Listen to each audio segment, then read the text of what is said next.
I hit hard, and I'm gonna beat the marbles out your boy. You better keep that shit moving over there, like, and it's fucked up. And then after that, we can talk about it. You know what I mean? After I beat your ass, we can take and you know what I mean. We get a drink and tell you why I fuck you up, and maybe you'll learn a lesson from that. All right, my closest brother, Big Lou, back in the house, man. Woo! It's good, Doc. It's been a minute. Yeah, been a long time, man. Been a minute for real. I know, man. Why you out here bullying conscious rappers for, man? What are you doing out here? They been bullying me, man.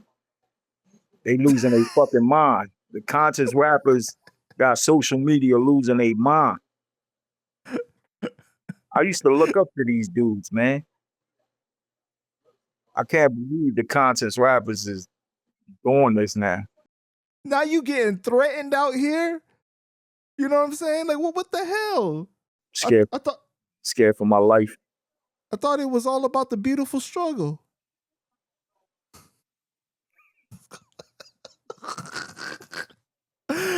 All right, man. I'm about to bring the struggle to the upper echelon. To the upper echelon. Oh, man. All right. So for the people that don't know, one morning I wake up and I see Kweli calling out Dayton, Diabolic, and me, because I did an interview with Poison Pen talking about Dayton and Kweli's previous issues. And Right. Kweli was on tour with Poison Pen and Immortal Technique. And at one point, they come to Orlando, and Dayton, the Christian rapper, pulls up to the show to have a conversation with Kweli. Not to try to threaten him, not to beat him up, anything like that. He just wanted to have a man-to-man conversation. Anyways, what was your thoughts when you saw that whole exchange come about with Kweli on Facebook? I was more disappointed. That I'm seeing like somebody that I respected in the game with Talib Kweli, you know what I'm saying?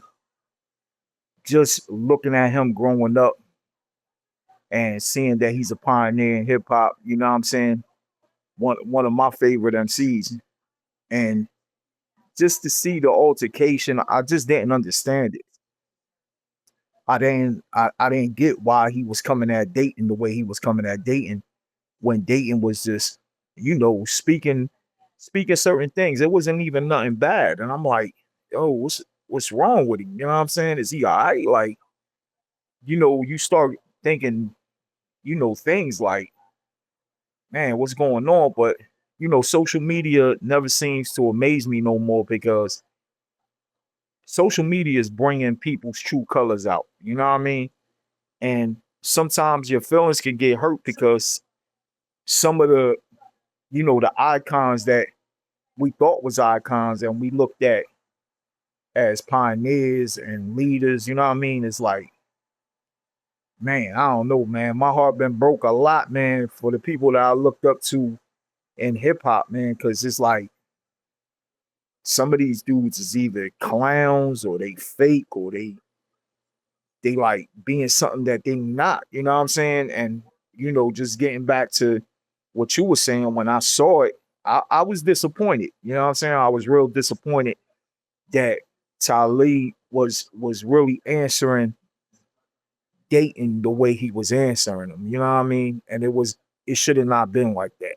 Put it like that. So you saying that it wasn't that he answered him at all, it was the approach. Yeah. It was like a little too much. Yeah, it was definitely too much, man. And then, to take, I think he took an angle that he should have never went. You know what I mean? But it was almost like that was his angle to make people try to look at Dayton like he was something he wasn't. He tried to paint a different picture of Dayton like he was this racist, Nazi, and you know what I mean? And it's like, come on, man. Dayton is far from that. You know what I mean? Dayton is another dope MC that's, coming up and grinding for a long time. But Dayton is somebody that I love. He's one of them MCs that I've been checking out, and I grew fond of his music. You know what I mean? He's a dope artist. So when I saw that, I'm like, damn, what's going on? You know what I mean? Why is Talib tripping? Like, coming at this brother like that. And Dayton was really showing respect to him still, even while he was taking all the bashing and everything. Dayton still was trying to, make sense. And it was like no talking to him. You know what I mean? Then when I saw like fans talking to him, and he's coming at the fans reckless. He's talking to them crazy. I'm like, oh man. I said, what's going on? You feel me? He having a bad day, or what's going on? You know what I mean? That's how I looked at it at first. So you never seen him on social media before, because like this is historically how people know him to act on social media. Nah, I really didn't.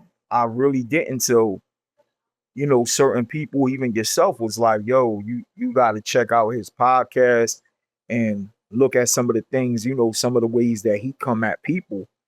And they started putting me down on his history. And I was like, man, I really was disappointed then, because I'm like, man, this is somebody that I idolized as an MC, growing up, and it's like, man, mental health is a serious illness, bro. Now, That's all I could say.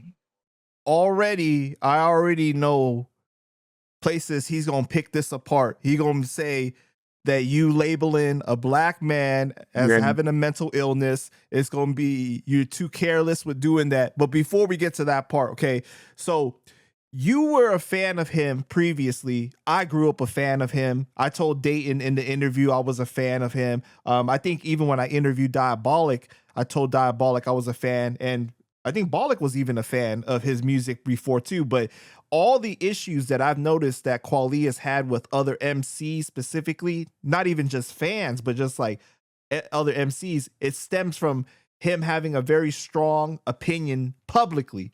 Now, when you vocalize your opinion publicly that way, people are going to respond in the comments, and they're not always going to agree with you, you know?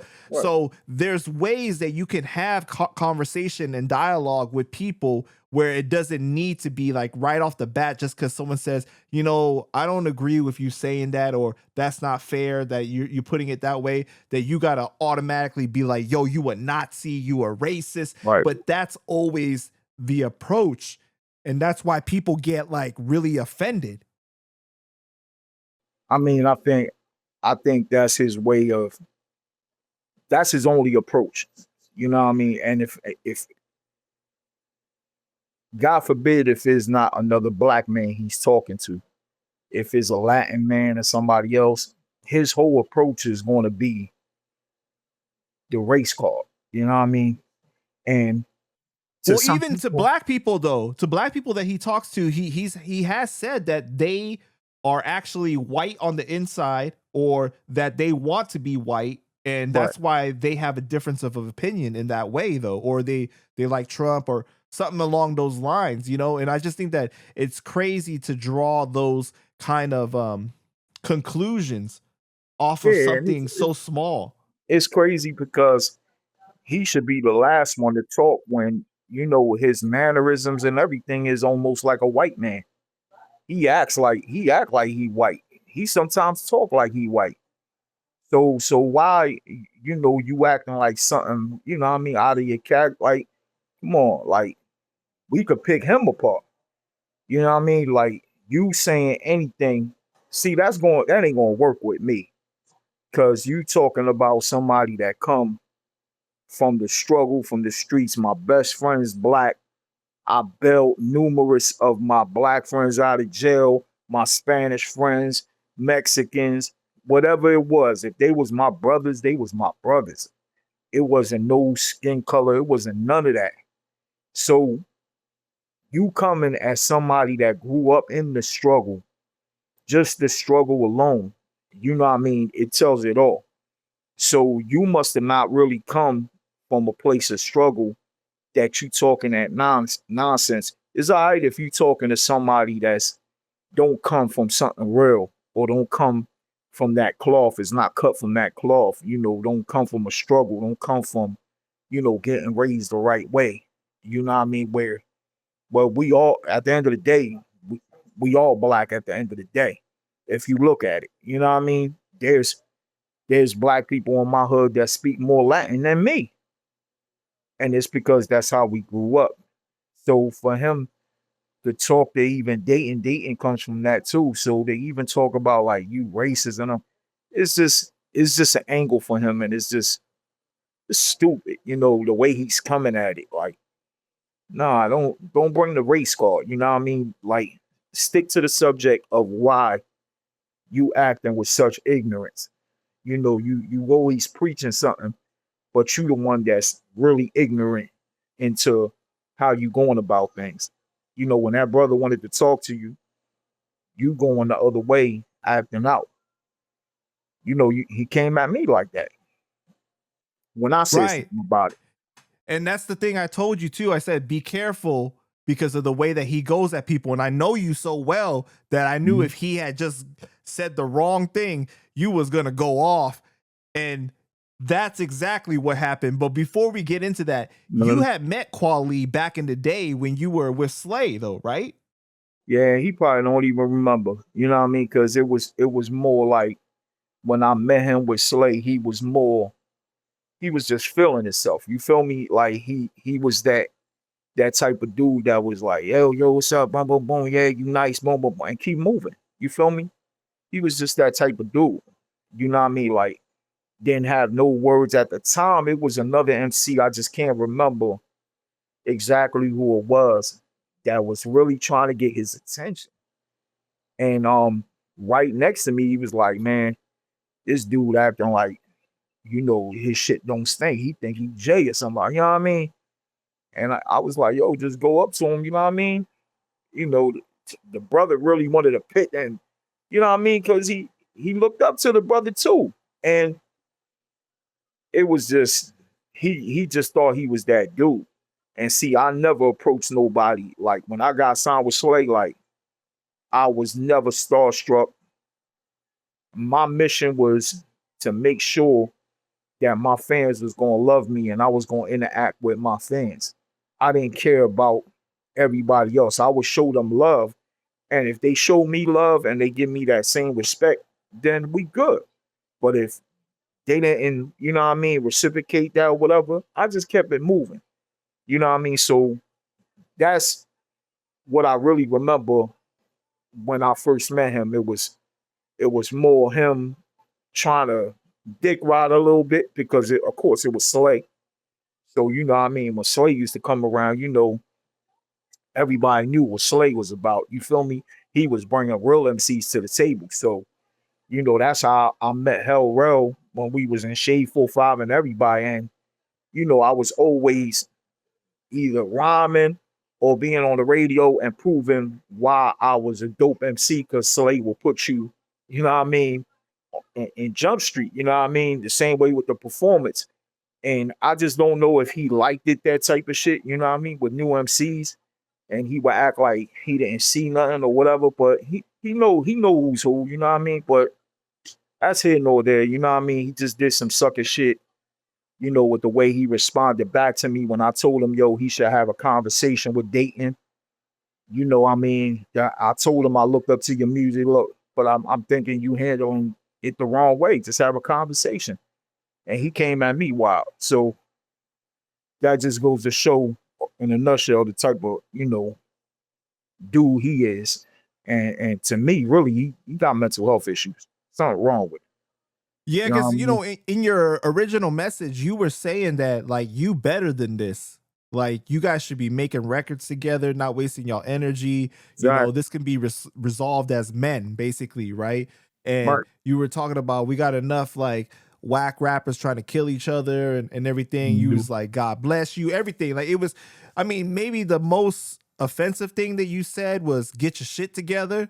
you know? Right. I mean, Yeah. but the way that he had responded was, I don't sit down with Nazi loving bozos like Dayton who join racists to attack black artists for no reason.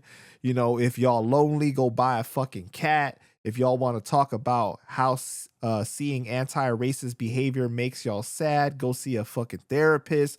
Y'all a bunch of fake sellouts who do Christian rap because y'all bars trash and y'all can't compete in the business. Like, dang, bro, like that. This was crazy.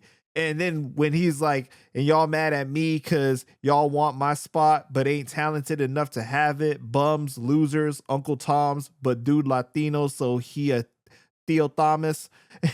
He said, I didn't attack Dayton. He attacked me. I am out here not just rapping pro-blackness. I live it. But I'm the one you goofies come after. This is why Nazis cheer for y'all. Goofy as fuck. That's like that last part, I knew already. When I read that, I was like, oh, Lou ain't gonna like this.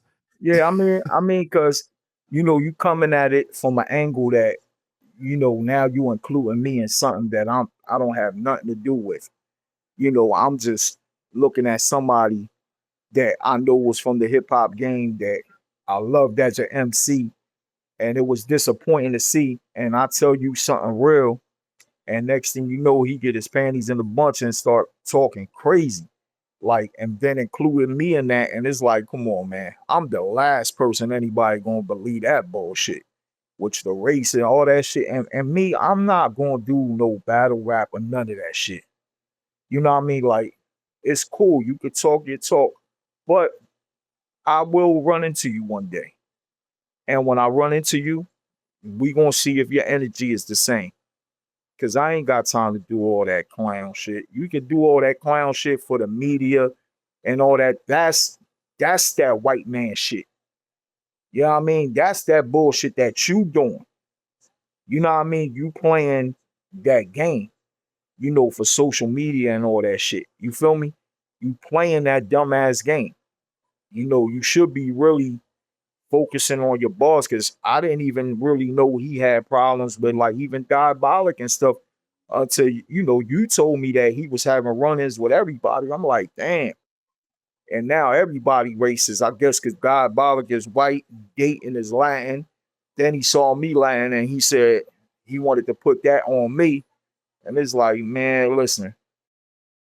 But I've only mainly seen this version of him online, like on his podcast and his music and stuff like that. Yeah, he talks about like race issues and things, but it's done in a more intellectual perspective, like, respectful kind of way. Like here is just downright disrespectful, like fighting words, like you want to cause a real problem, And I think that's why it's been such an issue for so many people, and people feel like you just rage baiting everyone to capture engagement on your page. That's why a lot of people feel that way, because when your response to him was like, you got me effed up. I'm not a Christian rapper. Do your homework before you talk crazy. So, I'm going to leave that there, but I'll pull up. I don't play this internet shit. So pump that chest you poking out in the mirror before you get a real motherfucker to beat the shit out of somebody I was a fan of.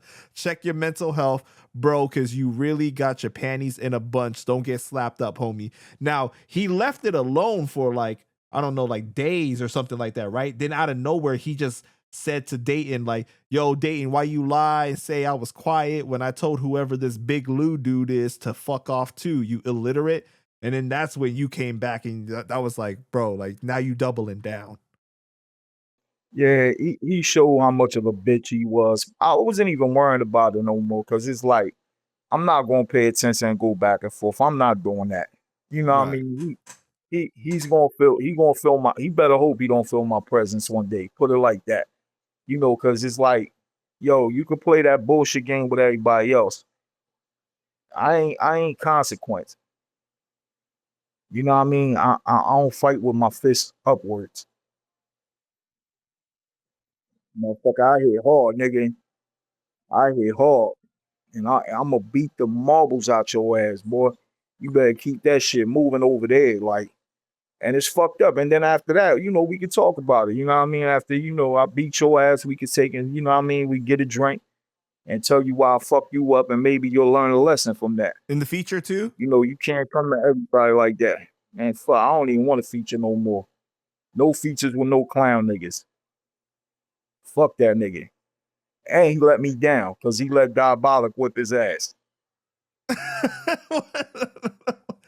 Let me down. Diabolic whipped his ass on the freestyle. Talking about white men and shit, and you let a white boy motherfucking shit on you. Disgusting. Yo, man. But it's just crazy to me because like in the interviews, I really didn't say anything bad about him. The only thing I said was like, I think he takes it too far. Like I said, I was a fan of his music. You know what I mean? He's a great podcaster too. Like I said, nothing but positive stuff about him. I didn't even realize. I totally forgot that I had interviewed Royce's brother, and Royce's brother had problems with Kweli too. And then when I had interviewed Hocus 4/5 the first time, he randomly, when I was talking about problems that he's had with people, he brought up Kweli. I didn't even know he had problems with Kweli. He's all like, don't forget Talib Kweli too.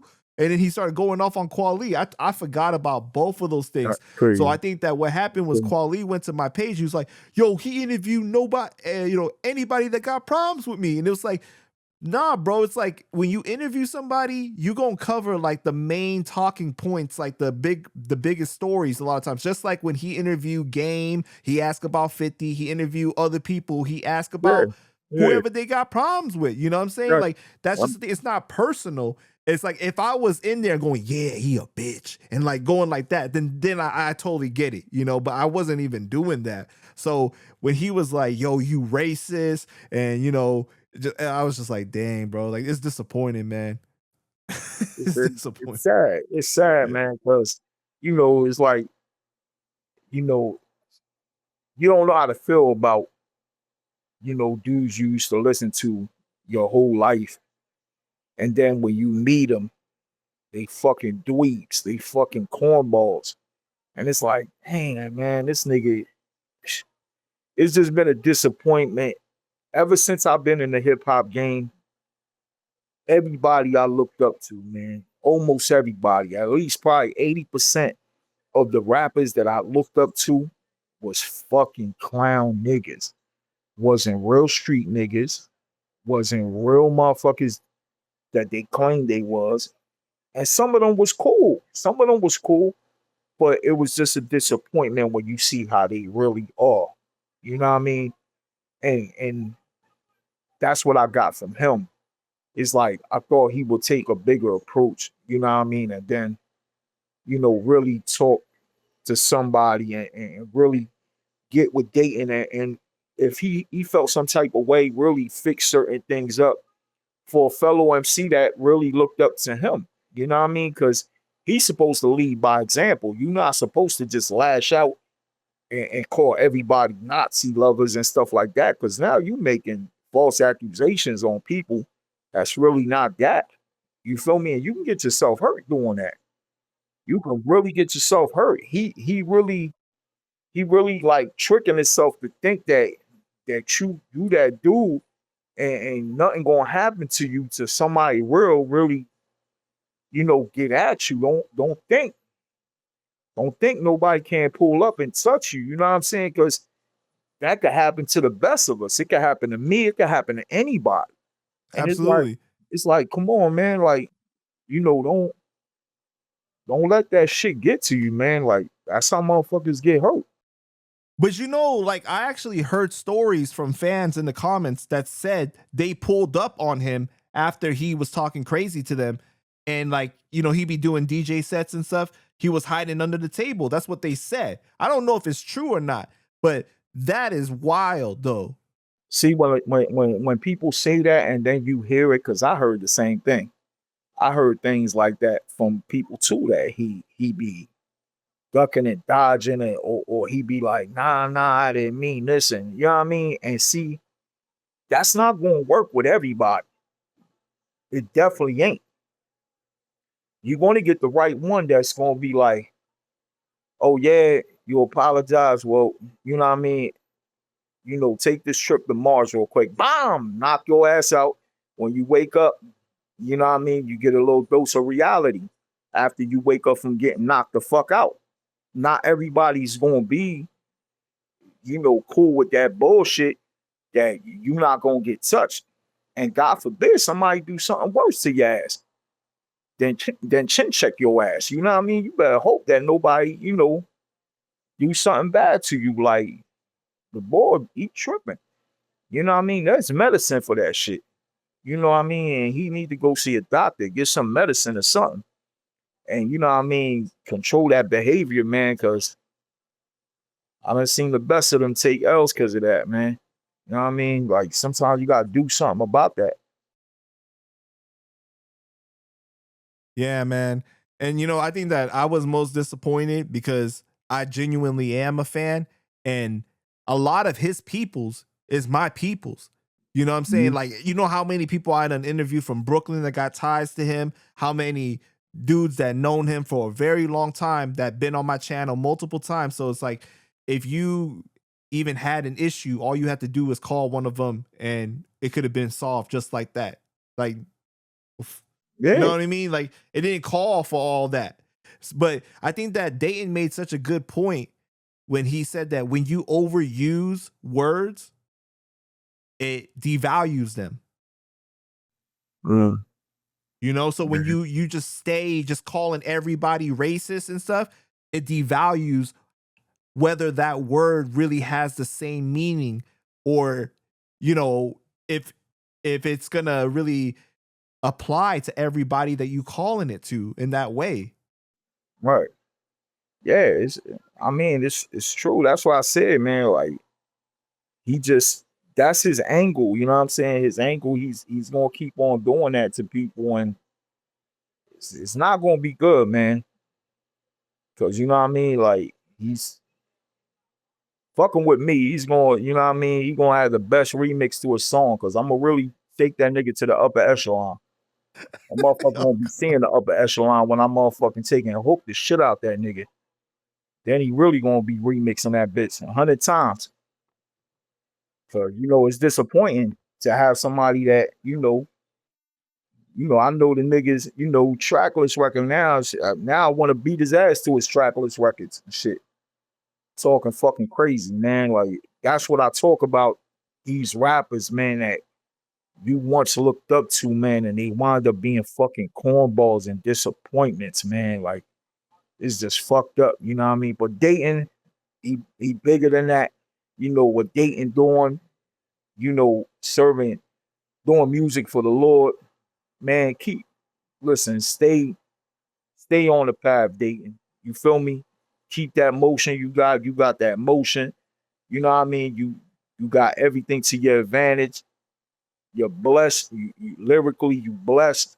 You doing your thing. Don't let that clown get to you. You know what I mean? His time came and went. He's better off doing this podcast if that going anyway. You know what I mean? So don't worry about that, man. You got too much shit going on for you, Dayton. That's my best advice to Dayton. You know what I mean? And it's funny because he assumed that I know Dayton real good like that. And me and Dayton, I'm just a fan of Dayton music. Like if anybody hot and anybody dope, I give it up to him. You know what I mean? Like I hit him up, yo, you dope, boom. And they reciprocate the love, like, yo, you a legend, boom, boom, boom. And I don't look at it like I'm better than anybody because my time, I did everything during my time. And I did a lot of things that I'm happy of. I left my mark in the hip hop game and still doing it. Still got balls for days because I love it. I love hip hop. But when you see these younger cats that's coming up, like the Daytons of the world and a lot of others, you got to learn how to show love, you know what I mean? And not be the way you are, knowing that you're supposed to be one of them dudes. Is disappointing to see him coming at that whole thing the way he's coming at it, man. And it's sad, man. It's sad for hip hop in general. Because you shutting doors and now you using a race card and you know what I mean, you trying to damage somebody's name. It's not going to damage their name. It's going to damage you more than anything. You know what I mean? Because he got everybody looking at him like he really sick, like something wrong with him. You know, and I'm starting to believe something is wrong with him. You know, like shit. I thought motherfucking Jaguar Wright was motherfucking losing the marble too. It's that nigga losing the marble. She was motherfucking actually right. She was actually Oh dead man, you're wrong. not gonna take it there, are you? Nah, listen, Jaguar Wright, he spoke some truth on that nigga. It's like, damn, listen, man. Sometimes there's a lot of truth in different things that we think. We look at the people that's at certain people crazy, and they might be the less craziest ones. And it might be the ones right next to you. Yeah. All right. Is there any way that you could squash it with him? I don't I don't got nothing. I don't know him, you know what I mean? Like my thing is I don't know what they consider beef. With me it's not gonna be beef. It's if I see him, I will approach him, I will approach him and he just better hope that I'm in a very good mood that day. He just better hope I'm in a very good mood. You know what I mean? He gonna have to. He gonna have to. He just better hope I don't knock his ass out to the upper echelon. Put it like that, man. For real, cause that's how tight he got me to the point that don't come at motherfuckers you don't know. I don't have no beef with you at all, nothing. But when you want to come at me the way you came at me now is a problem. And if I see you, I'm gonna address it. That's it. But he can't just be like, "Yo, I'm sorry. That's my bad. Let's squash it," and you be okay with it. Yeah. Yeah, I'll be all right with it. After I have a little talk with him. All right. Sometimes sometimes I'm a man with little words. I could do a lot of talking with less talking, and the point to get through. Trust me. All right, man. Moving on. How do you feel about the Jay-Z Roots Picnic freestyle and him taking shots at everyone after he said he wasn't sure battling should be part of the culture anymore? Listen, man. Everything Jay do is strategic. Everybody, anybody that follows Jay knows this. Everything he do is strategic. Do I believe he wanted to be on stage with some of them niggas? Hell no. I believe he definitely ain't want to be on stage, but he know how to really strategize his shit and make the shit look good. And he knows how to put his pride aside and be like, you know what? I'm gonna do this for Philly, which is you gotta respect him for that. You have to respect Jay for that. Jay know how to play the game. And a lot of us can learn from that. You know what I mean? Like they could say what they want about Jay. Yeah, it's confusing. This shit is confusing as fuck. Cause you know what I mean? To say something like that, and then you come out and take shots at Drake and a couple other people. 15 people total. Yeah. So it's confusing as fuck, but is mastermind too. It's strategic. He know what he doing. Cause at the end of the day, he did what he wanted to accomplish, and that he wanted people to talk. He wanted to be the center of attention again. At his age, he's still doing what he does, whether you love it or not. You know what I mean? Whether you liked it, the freestyle or not, because a lot of people didn't like the freestyle. A lot of people loved it. Mm-hmm. But look who was talked about that whole week. Right. And it's like he brings value to himself all the time. So, salute to Jay, man, for, all these years still finding a way to maneuver in his game. You gotta give it up to him. I have to say, I do like the fact that he doesn't move off of emotion. Mm-hmm. It's always strategy. You could Right. tell. He like a sniper. You know what I'm saying? Like it's well thought out. Exactly. Exactly. he just know what he's doing. He know how to prep. He know how to plan. He know how to go about it the right way with precision. Everything is lined up the way it should be lined up. It's timing with that man. You feel me? And when you dealing with a force like that, man, why you think he been around so many years? Why you think he's making the money he making? They could say what they want about him. He laughing all the way to the bank every day. But I do wish that he was around more.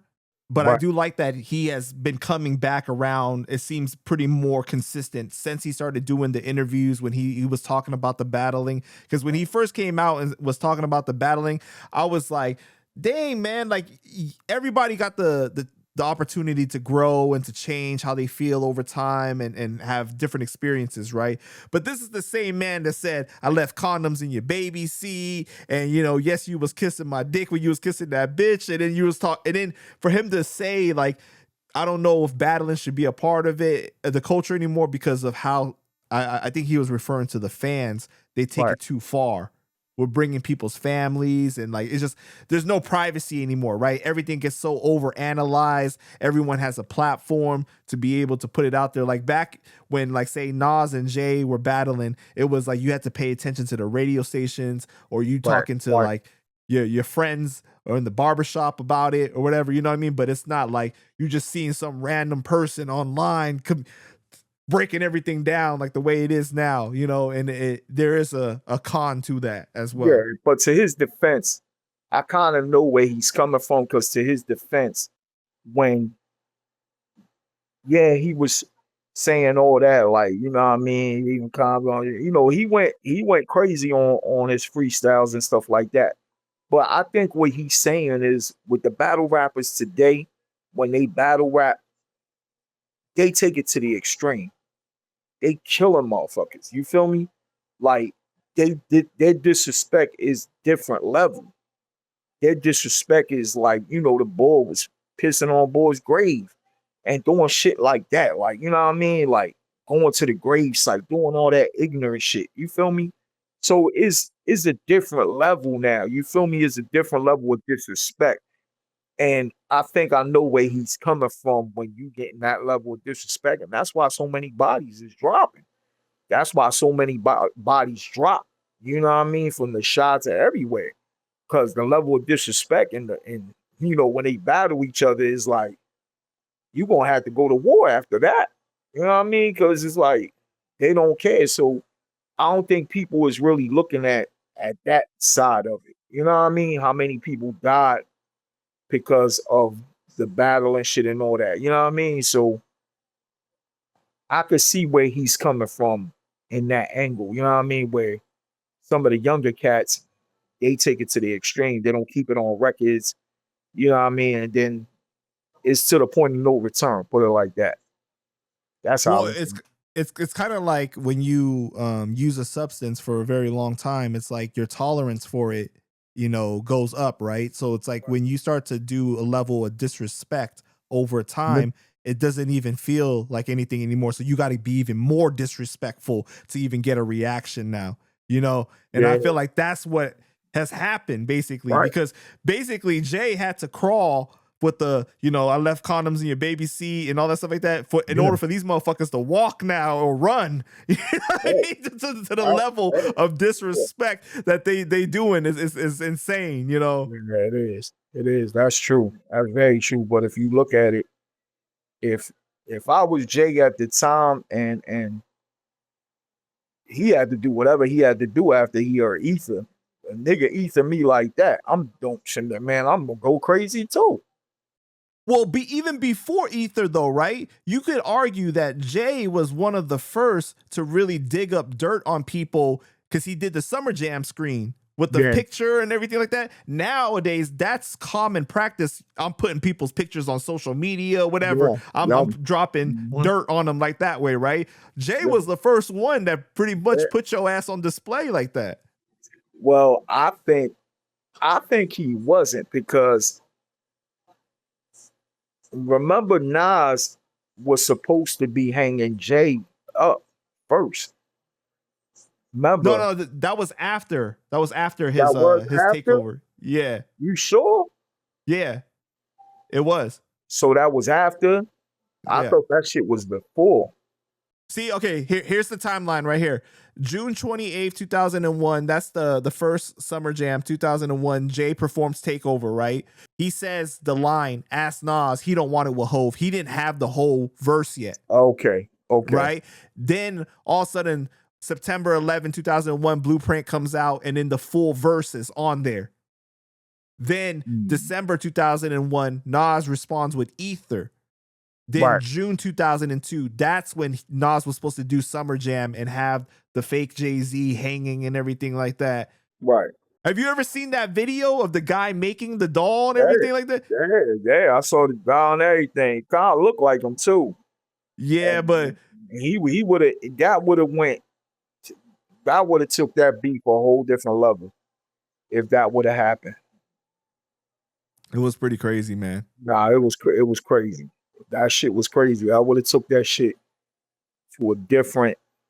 That would have been wild. But the idea of doing the hanging Jay-Z was after Jay had already did Super Ugly, though. So it was after. Okay. No, but after he did Super Ugly already, though. Right. Yeah. All right. Okay. All right. Cool. But remember, his mom made him apologize for that. Yeah. I remember. I remember. It was crazy because these cats was like brothers. You know what I'm saying? At one time, like, you know what I mean.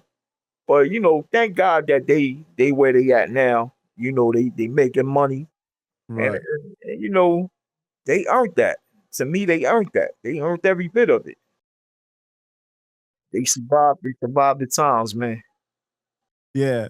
What do you think of the flack that Jay gets for like certain moves he makes in the industry? Like, for example, right now he getting a lot of flack over the Reasonable Doubt vinyl deal that he doing with Target. People saying that Jay is always making deals with companies like Target, NFL, when the culture is trying to boycott them.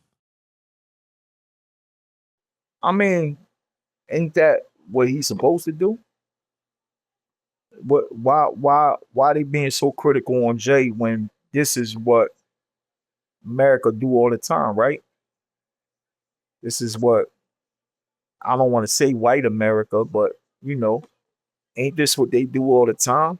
You feel me? Like they negotiate a lot of shit behind closed doors, from music to the presidency, everything. You know what I mean? So why is it bad when Jay do it? Because I think they mad about the whole NFL thing, where the whole taking a knee situation, and then it's always then Jay came out and said, I think we passed taking a knee, and then he takes the job with the NFL, right, for the halftime show, and then now Target was getting all that flack for removing their DEI programs, and then now Jay is coming and doing business with them, right? But like, I guess the culture or whoever feels, because now I don't think everybody feels that way, but a lot of people do, and they're saying like, you never stand with the culture. Like, you're always doing other moves. All right, let's put it like this. Let's put it like this. If that was Tom Brady, and Tom Brady was doing the same exact thing, how do you think the people would take it? But you could argue, though, that these corporations are already... But you ain't answered the question. If that was Tom Brady. But it plays into what I'm saying, though. Exactly. But do you think he would get the same flack that Jay getting? No, but there's a reason why, though, because the corporations are already being primarily ran by white America, by white business owners. So the perspective is looking at it like, Jay, you, a black man that is in a position of power that can speak for the black people, and instead of standing with us, you doing this that is not helping us, it's helping you. I think that's the argument, is what people are saying. But who do you think is making that an issue? Broke motherfuckers. Regular motherfuckers. And who else? You close, but who else? Real there was two real democratic white people. And back then there was two type of and back then there was two type of you had the field niggas and you had the house niggas, right? There's a lot of house niggas nowadays. So a lot of house niggas play into that shit. You feel me?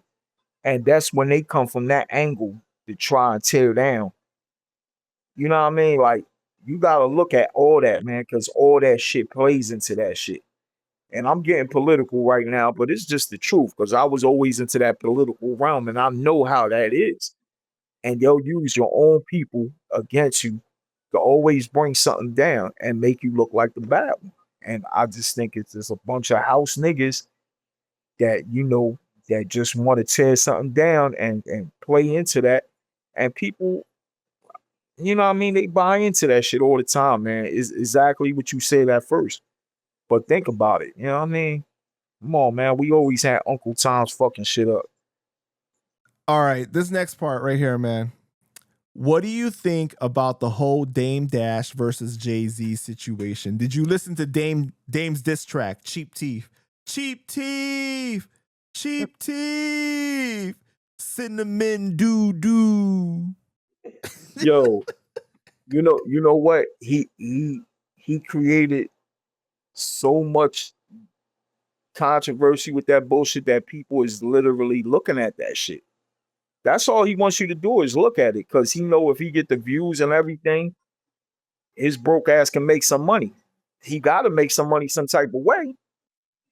You know what I mean? He took and perfected something that he got, because he got some cheap teeth. So he took and shit and made it look like that shit is crazy, yo. And then got a white girl to do it. Yo, I was telling Tina, I was like, why don't you go sign with Dame Dash? You a better rapper than that Nicki bitch. Yo, she's terrible. No, see, this is the thing I don't get about Dame.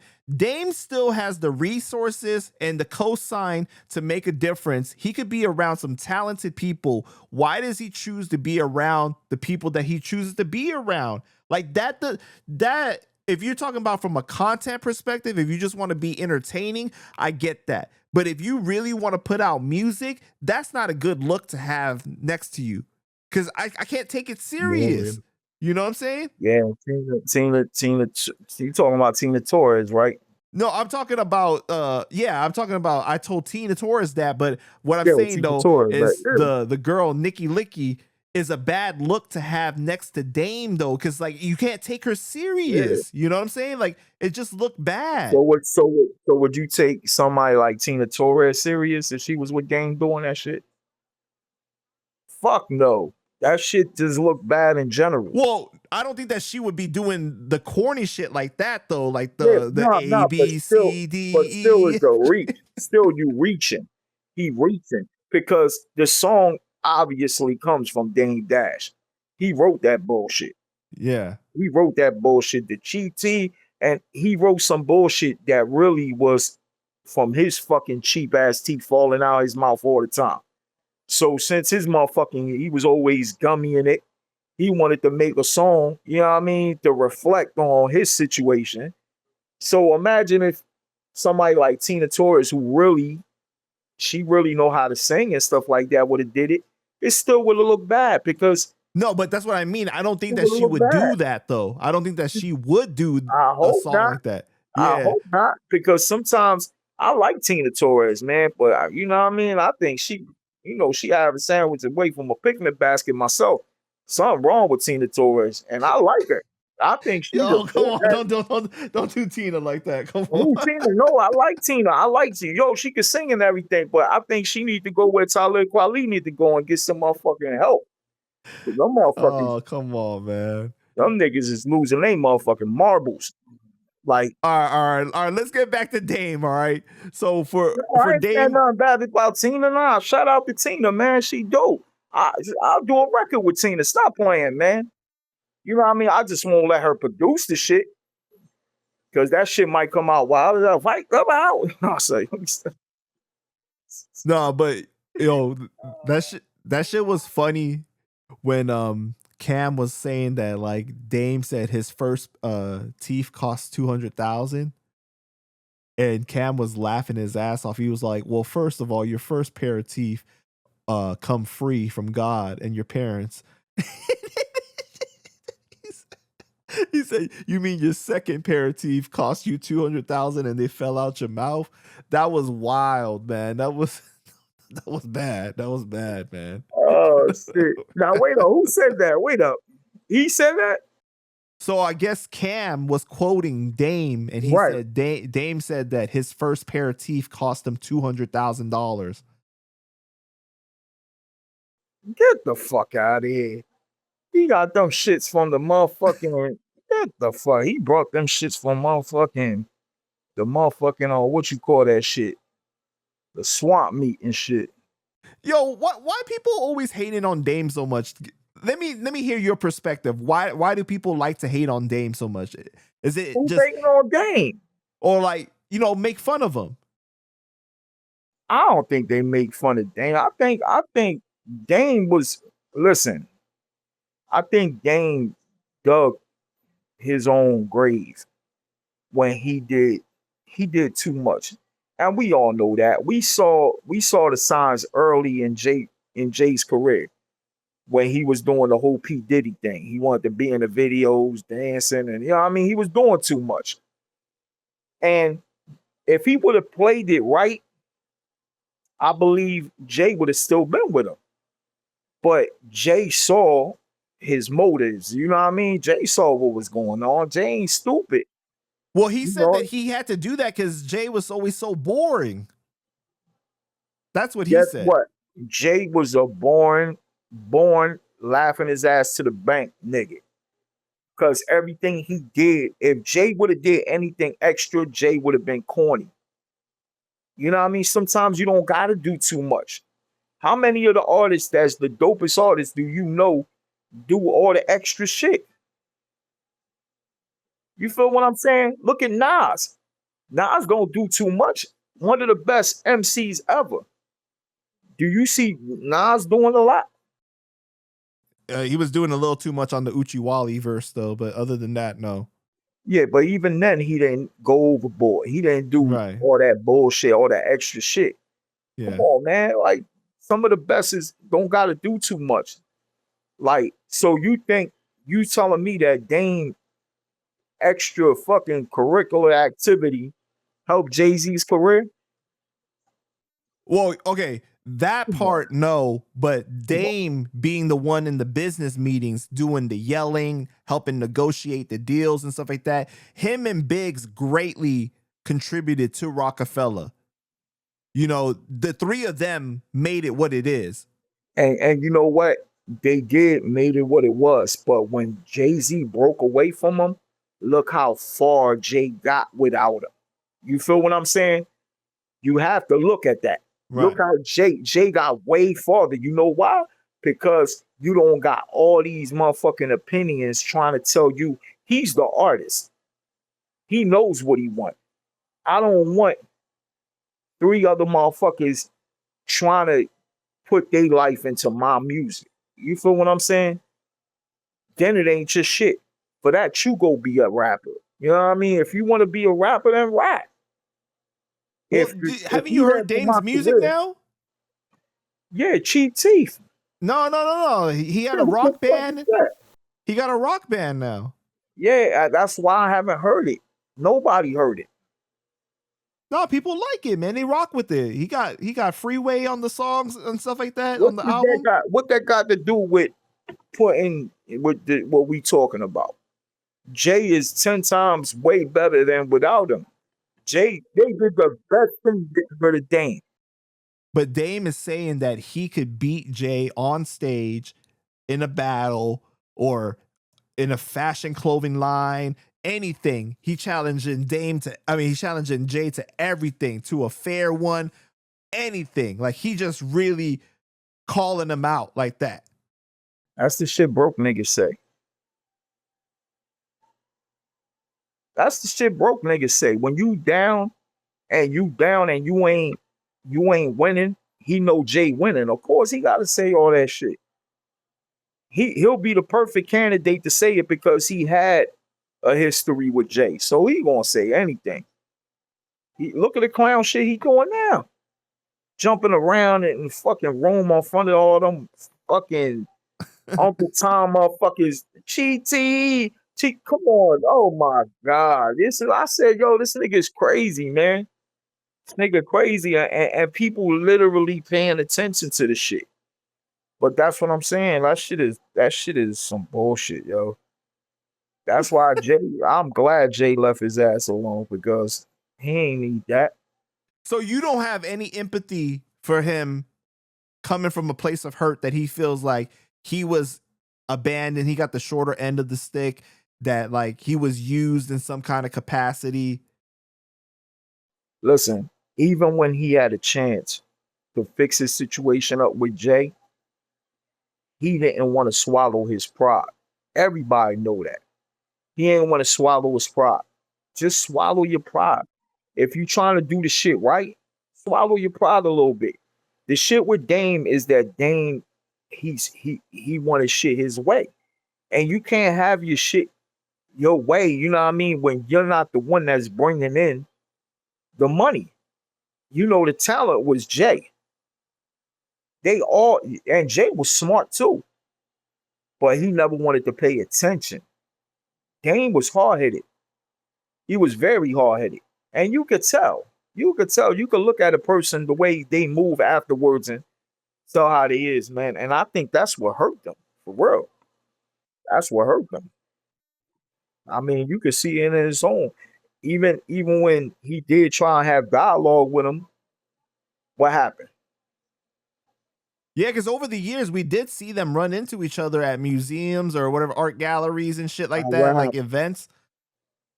And what it happened? Seemed peaceful at first, but nothing ever came of it. And anytime Dame was brought up to Jay, like where Dame was going through his bankruptcy, Jay would kind of laugh it off, like, "Nah, he good. You know, Dame a hustler. He got it. He take care of it." But it's not like, yeah, I'm gonna help him. But why help somebody that when y'all was a team, y'all was doing shit like a team, but when the business came and he told you to handle business a certain type of way, you didn't want it to handle that business the right way. You wanted to do it your way. You wanted to control the narrative. You wanted to get rights to shit that you never should have had that much rights to. He was giving Dame too much on some real shit. If you look at the shit, he was giving a motherfucker that wasn't doing much of anything too much fucking money. And it was like you was stealing for years. You were stealing for years. I do agree with Jay on that note. Like them niggas was stealing for years. And then when he clean house, when he decided to clean house and everything, Jay is the bad guy. So Jay gonna look like the bad guy. Nah, he a businessman. You gotta be a businessman. You know what I mean? It's two sides to every story. You know what I mean? Nobody ever hardly pays attention to Jay's side. You know why? Because he don't sit there and got time to explain himself. Right. You know why? Because he's gonna keep on winning. Because he holding his ground, 10 toes down. Mm-hmm. And that's the type of businessman I want to be. Shit, like, man, listen, I pay attention. And sometimes, you know, people don't want to hear that, but it's just the truth of it. And that's why Dame out here looking crazy now. It's his latest single, Cheap Teeth. You hopping on the remix? Fuck no.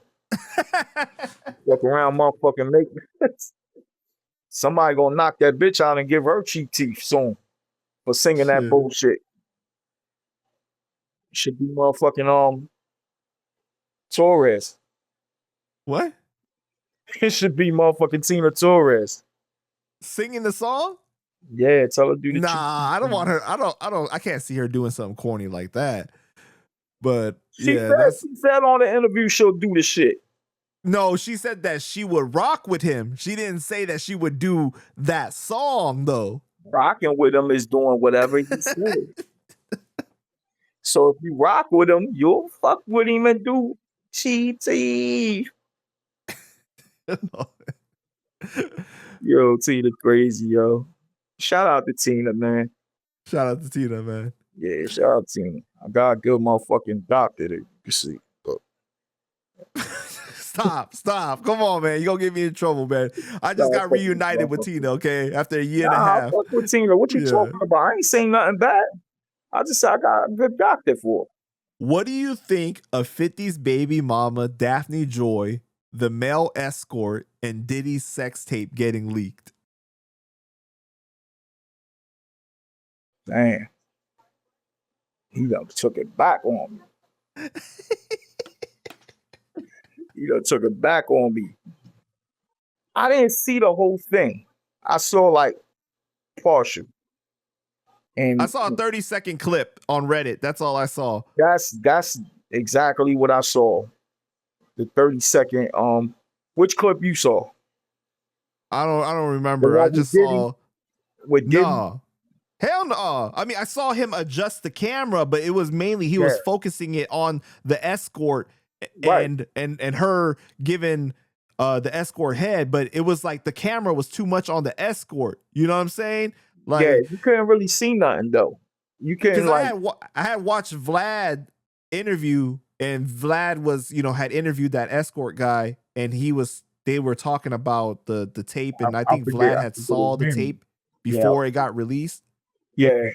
And anyway, so the way that he had described the tape, I was like, yeah, I really don't want to watch this, because I think after it got leaked, Vlad was talking about, oh, this is 40 minutes, and you could see like Diddy in the corner putting baby oil on himself, and he starts jacking off, and it's all hand, and that's why he getting all these escorts to pleasure his women, because he's not gifted. He wasn't packing. He was being his meat with 2 fingers. That's what he said. And then the escort said he felt bad for him. You know what I'm saying? And then he was getting them to dick him down because he couldn't please them and shit like that. But he said he take care of his women like that, which is noble of that nigga. Noble. Yo, no wonder he got used to saying take that. Take that. He really was motherfucking taking that. He was taking it up the ass and watching his motherfucking women take it up the ass. And motherfucking beating his meat with 2 fingers. But yeah, Vlad was like, I saw it. Yo, Vlad was so happy. He was happy he saw fucking Diddy's meat. Yo, Vlad was happy as hell. I never saw fucking Vlad so happy to talk about Diddy's meat. I didn't know what was that about. DJ Vlad the Butcher. To be fair, I don't think that he was happy to see his meat. I think he was happy that he was correct, that he had interviewed all these people that had spoke about this tape or whatever, all these details about Diddy he had covered, and it finally came to light. So he wanted that credit. Man, I am not gonna be happy to talk about a nigga's meat. I don't give a fuck if it's big, small, nothing. That shit was gay as hell. He was motherfucking meat mocking. He was like, yo, he was happy as shit. Then he was like, wanted to take credit for that shit. Like, I had the tape first. I saw his meat first. He was holding it like a fist, and you couldn't even see it, but the little hair, like a little snake coming out, a little garden snake coming out. Stop. Come on. That's what he said. That's what he said. He said it on his interview. For real. He said, I wanted to grab that little garden snake.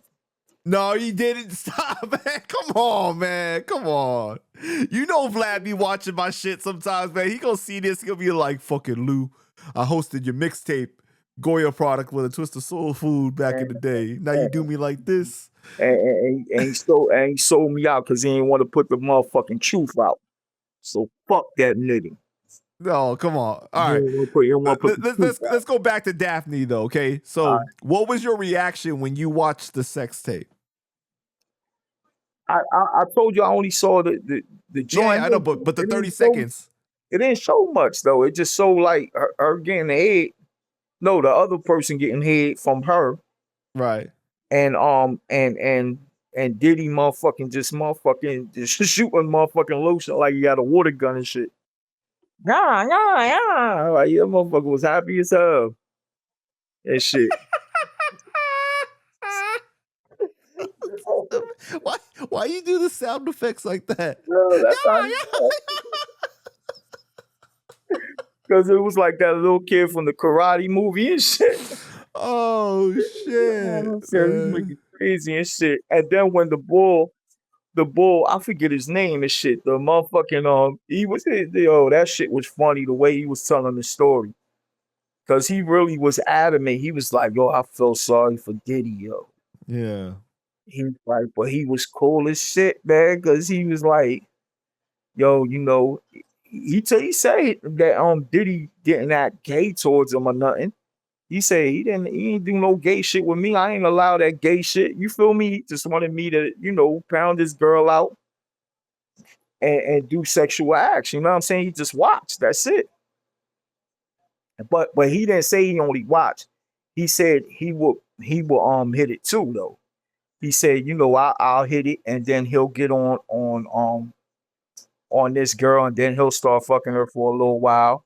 And then after a little while and shit, you know what I mean? After he finished putting his whole waist in that motherfucker, he'll call him to start pounding out again and shit. And then he gave him a motherfucking ladder to not fall in after him. And that's how they did it. All right, but It was a glorious adventure. yo, you wild, man. You wild, man. Yo, that's crazy. Yeah, that's what it was, though, yo. For real. I know, but that's crazy. What did you think of her statement that she released after the tape got released? Who? Who stayed? Daphne Joy. Yeah. Which one? Because she said a couple things. No, the first one, the written statement where she was all like, I was not aware that, this was being recorded and it wasn't consensual and all this stuff. Like the victim statement that she put out, basically. Get the fuck out of here. She recorded a few times. And now she didn't know she was putting a dick in her mouth. Get the fuck out of here. Like that she did a couple things. So you already know what that's about. That was bullshit. Of course she gonna play the victim the same way Cassie. Playing the victim. 50's statement though was hilarious. You saw 50's statement, right? Where he was all like, when we talk about women, we talk about women empowerment, go women, all this stuff like that. But let's remember there are hoes out here too. That's what he said. I ain't see that. He did say that. He said that in an interview, and like the crowd like erupted basically, like when he said that. Yo, 50. Wow, this he has a point though. He has a point because these bitches is crazy, especially now. You know what I mean? The money different now. Man, listen, them hoes do anything. What do you think of Tina's theory that Daphne actually had belonged to Diddy first, and Diddy used her to send her to 50 to get pregnant by 50 to like lock him down basically, or get information and shit, like, She should know this shit happened to her, right? Not like that. I don't think anything like that happened like that, But Tina been around. Tina did that shit, right? She was in the Diddy tapes. No, she wasn't. What the hell are you talking about, man? I thought that's why you interviewed her, because she was in the Diddy tapes. No. Oh, my bad. I didn't know. I thought that's where she came from. Nah. She had worked with some producers that were around Diddy, and Diddy Diddy was trying to get at her at one point, but I don't think she ever met him in person. It was just through the phone. But she alleges that one of his producers had sexually assaulted her, though. She ain't say the name of the producer. Nah, she didn't reveal it. Yeah, but anyways, I thought she said Diddy did, motherfucking. Nah. But what do you think about that? Because like we always wondered why 50 hated Diddy so much, right? And then those pictures came out of Daphne with Diddy when they were by the pool, and 50 was all like, hey, look at your mama over there with Diddy, and yeah, you know what I mean? Nah, 50 hated Diddy. 50 Yeah. hated, and even bitches, because the bitches was like, why you hate Diddy so much? Even after finding out he got a little meat, you should be celebrating. And he like, I don't give a fuck. I just hate that motherfucker. Like, cause he wasn't doing shit to my baby mom, but he just had some shit. He had like a spell against 50, yo. Like 50 ain't like that nigga for shit, yo. 50 was going crazy on him. But I think that's why Tina had that theory. She was all her like, theory kinda is crazy. It's crazy. I told you she a little nutty, but some of her shit makes sense. Some of her shit makes sense, man. And it's like, damn, I don't know. Tina might have been through a lot of shit, boy, because she be sometimes too much on point. Or she just one hell of a fucking conspiracy theorist. yeah. Cause she be saying that she saw some shit. Yo, and they just reduced Diddy's time too. Yeah, they reduced his time. They say he's supposed to be getting out like soon. Next year. Yeah, like soon. That's it. Like probably less than a year, huh? But you know like what? 8 months or some shit. That goes to show that he's still fucking with Trump. That goes to show he's still fucking with Trump. I bet you he still got a commitment to Trump. You know what I mean? Now they said that this bitch Daphne Joy, her OnlyFans went up like 85%, right? And after she had released that statement, then you see her posting videos of her twerking and shaking her ass and everything like that, so it don't look too victim like, right? And then you saw the interview she did with DJ Academics, where she was like, "Oh, you're cute" and stuff, and then she went on a date with him. Academics? Yeah, she was getting that Academics, and after the interview, Academics admitted to his chat. He was all like, "She's a pro. You could tell the way that she work it, like her like mannerisms, stuff like that." He's like, "I don't know, man. She know what she doing." And then next thing you know, that's why Academics don't get no pussy. You can tell he don't get no ass. He knocked down Selena Powell, right? He knocked down a few bitches, but that's because he got money though. That's because he became Academics, right? He wasn't getting no. Come on, man, that nigga wasn't getting no cheeks. Okay, but wait. So then next thing you know, you see her go on this media campaign interviewing with everybody, right? Like all these podcasts and everything. And then now she just got back from a date with Academics. They was taking photos together like they was at the mall. You know what I'm saying? Like remember back in the day, they had the backdrop and they took the pictures inside the store? Damn, he love that bitch. Oh, he love that bitch. He wifed up a hoe. He wifed up a hoe. That nigga crazy. He probably proud of that shit too. Nah, I think it's just all for clicks, man. I think it's all for views, but watch. But I think he also saw that gobble that she had got, and he was all like, "Yeah, I need some of that because I got some stuffing." Turned his ass up. I got more stuffing than Diddy got for you. Turned his ass out. Watch him get matching motherfucking Adidas outfits with him and shit, with the shell top Adidas and shit. They gonna come out looking like Run DMC? Yeah, they gonna come out like motherfucker, run, D.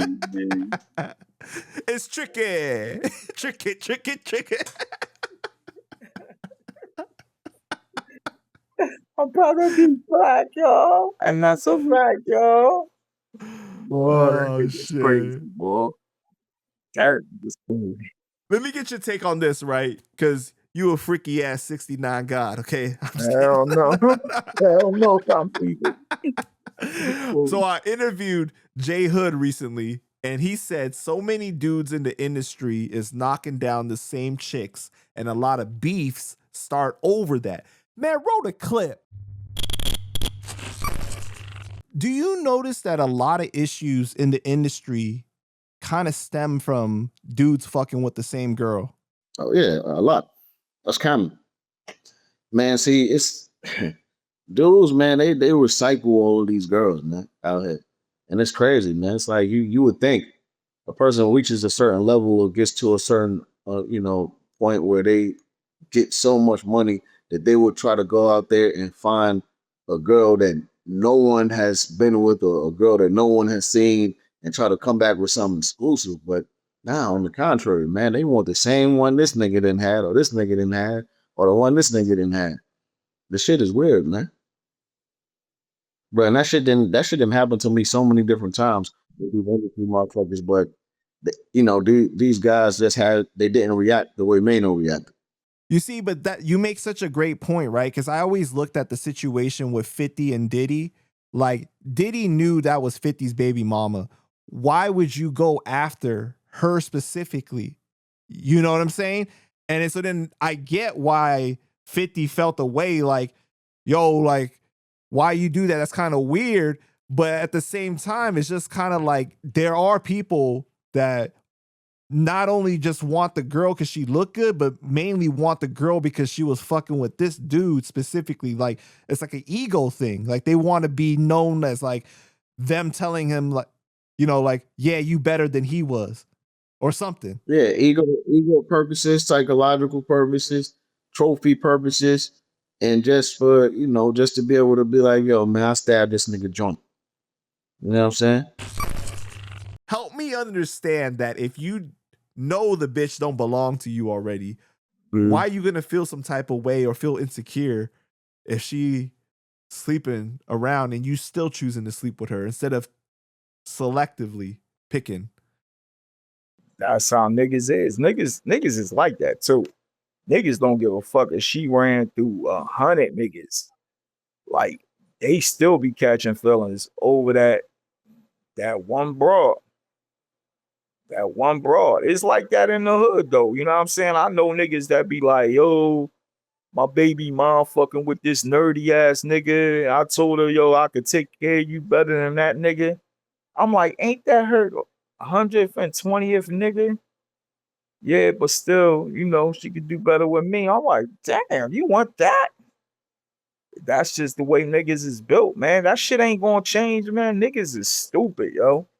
And so imagine a hoe that's out there really, showing her body or whatever. Niggas is like really attracted to that type of shit, bro. Like, And they got a little bit more money than girls in the hood, right? Yeah, that shit is crazy, man. They attracted to that type shit. And they also attracted to niggas that come in with their girl and they like want a piece of that. So, you know what I mean? Like, that's why they say, like, ball players or whatever, you can't even bring your family around because next thing you know, in like 5 months, she gonna be with motherfucking Marcus Allen, then she gonna be with motherfucking Terrell Washington, then she gonna be with, her last name gonna change like a motherfucker, boy. She gonna go around the league, nigga. She gonna know every sport available, even soccer out this bitch. Shit, even that motherfucking little ping pong shit. She gonna be with them niggas too. Like, yo, that shit is crazy, man. Bitches is gonna do what they do. But niggas is the dumbest. They just showing how dumb they is. Like, flopping to these bitches, man. That's taken. Like, Because, when I interviewed Jay Hood, he was talking about how his issues with Mano started over a girl pretty much because, like, Mano found out that Jay Hood was fucking with the same girl as him, and like he saw the text messages that Mano had sent this girl and was all like, oh, you fucking with Jay Hood over there? Like, why you doing that? And like kind of like, trying to like discourage her to get her away from that. And I think that he even said that like at one point Jay Hood and Max B, before he had got locked up, was fucking with the same girls too. And so I don't know, it's weird, bro. It's just weird. yeah, that shit is weird, yo. I know when I was like with Slay and shit like that, I know motherfucking, he had the Straight Stunting magazine and shit like that. And every bitch from Straight Stunting used to be like, yo, I want to meet your new artist, boom, boom, boom. And he used to come up to me, but then he stopped coming up to me because I was like, yo, at the time I was in a situation. So I'm like, I'm in a situation, you feel me? And he was like, yeah, these hoes, man, they crazy. They be, you know what I mean? Everybody I get down with me, they just want to, it's just like that. Whoever's popping at that time, they don't give a fuck. They gonna be on you. You know what I'm saying? And it's like, it goes from there. It starts from there. If you got a name or you somebody, you better be ready. But at the same time, don't think you the first one. She done got with the whole motherfucking district, nigga. You know what I mean? These Right. whole crazy. And these niggas share that shit. Did Mano say something about that shit with J Hood? I ain't hear about that. Nah, I don't think I've heard Mano comment on it before yet. You know what I'm saying? But what I really don't understand is how Jay and Dame Dash were trying to pursue Aaliyah at the same time. Like, you That guys was are crazy. business partners, That you was guys are crazy. friends and everything like that. Like, I've had situations when I was younger where like me and my homie might like the same girl and we'll be like, one of us will take the sacrifice, be like, nah, that's you, bro. You know what I'm saying? Like, Yeah. because we love each other, like we brothers, you know, so we would never do that, you know? Now, you know, some people that we've known in the past, they like to run trizzes and stuff like that, but Right. that's not the story I'm talking about. But, you know, like, that situation with Jay and Dame, that's a little crazy to me. I don't know, man. Nah, it be like that because that I don't know. To me, Aaliyah was too young at the time. Aaliyah was what, 15? She was like Nah. 15. Yeah, she was young. She was 15, 16 when she first met them. Yeah, she was, yo. She was like 15, 16. She was a young girl, bro. And that's why they used to bring all that shit up. Like, yo, these grown ass niggas fucking with, you know what I'm saying? I knew Dame was on it more than Jay. You know, I'm not excluding Jay from nothing, but you know, you see the pictures and shit online when Aaliyah was like 15, 16 and she was with them. And you see Jay hugged up with her, but then you see Dame hugged up with her. And it was like almost like they was fighting for the same girl. It was weird, man. It was just some weird shit with that whole thing. So it says that when Dame started dating Aaliyah, he was 29 and she was 21 at the time. I don't know about when they met. That's bullshit. That's bullshit.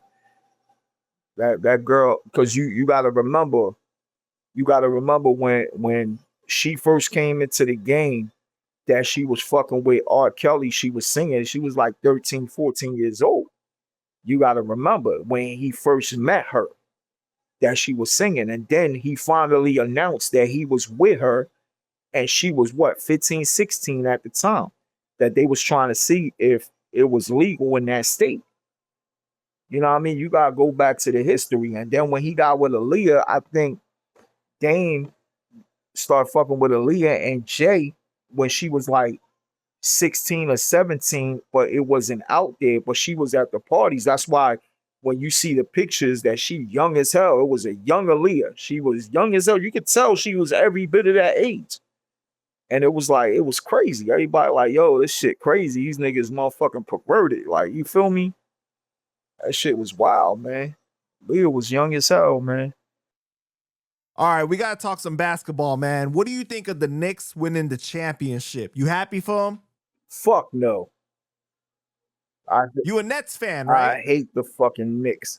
I ain't no damn Nets fan. They ain't no damn Nets. But there was New Jersey. Come on, you wasn't rooting for the Nets when you was I'm growing a up? diehard Sixer fan, nigga. I'm Philadelphia Sixers, nigga. You know that. I'm a diehard Sixer fan. Fuck the Knickerbockers. Yo, what do you think But about Giannis just being win, though. traded to the Heat? Giannis getting traded to the Heat. I think that's dope. I think he needed to leave the Bucks. He needed something different. Yeah, I think so You know, too. he needed something different. That was dope, man. But the Knicks deserve that shit. They, you know, the Spurs, when I saw the Spurs lost games they should have won, I said they deserved to fucking lose. Absolutely. They deserve to fucking lose. That shit was crazy, man. They was up so many times Yeah. where it was like they just took they foot off the pedal. It was like, nah, you deserve to lose that. Yeah, they deserve to lose that because the way they went about it, you know what I'm saying?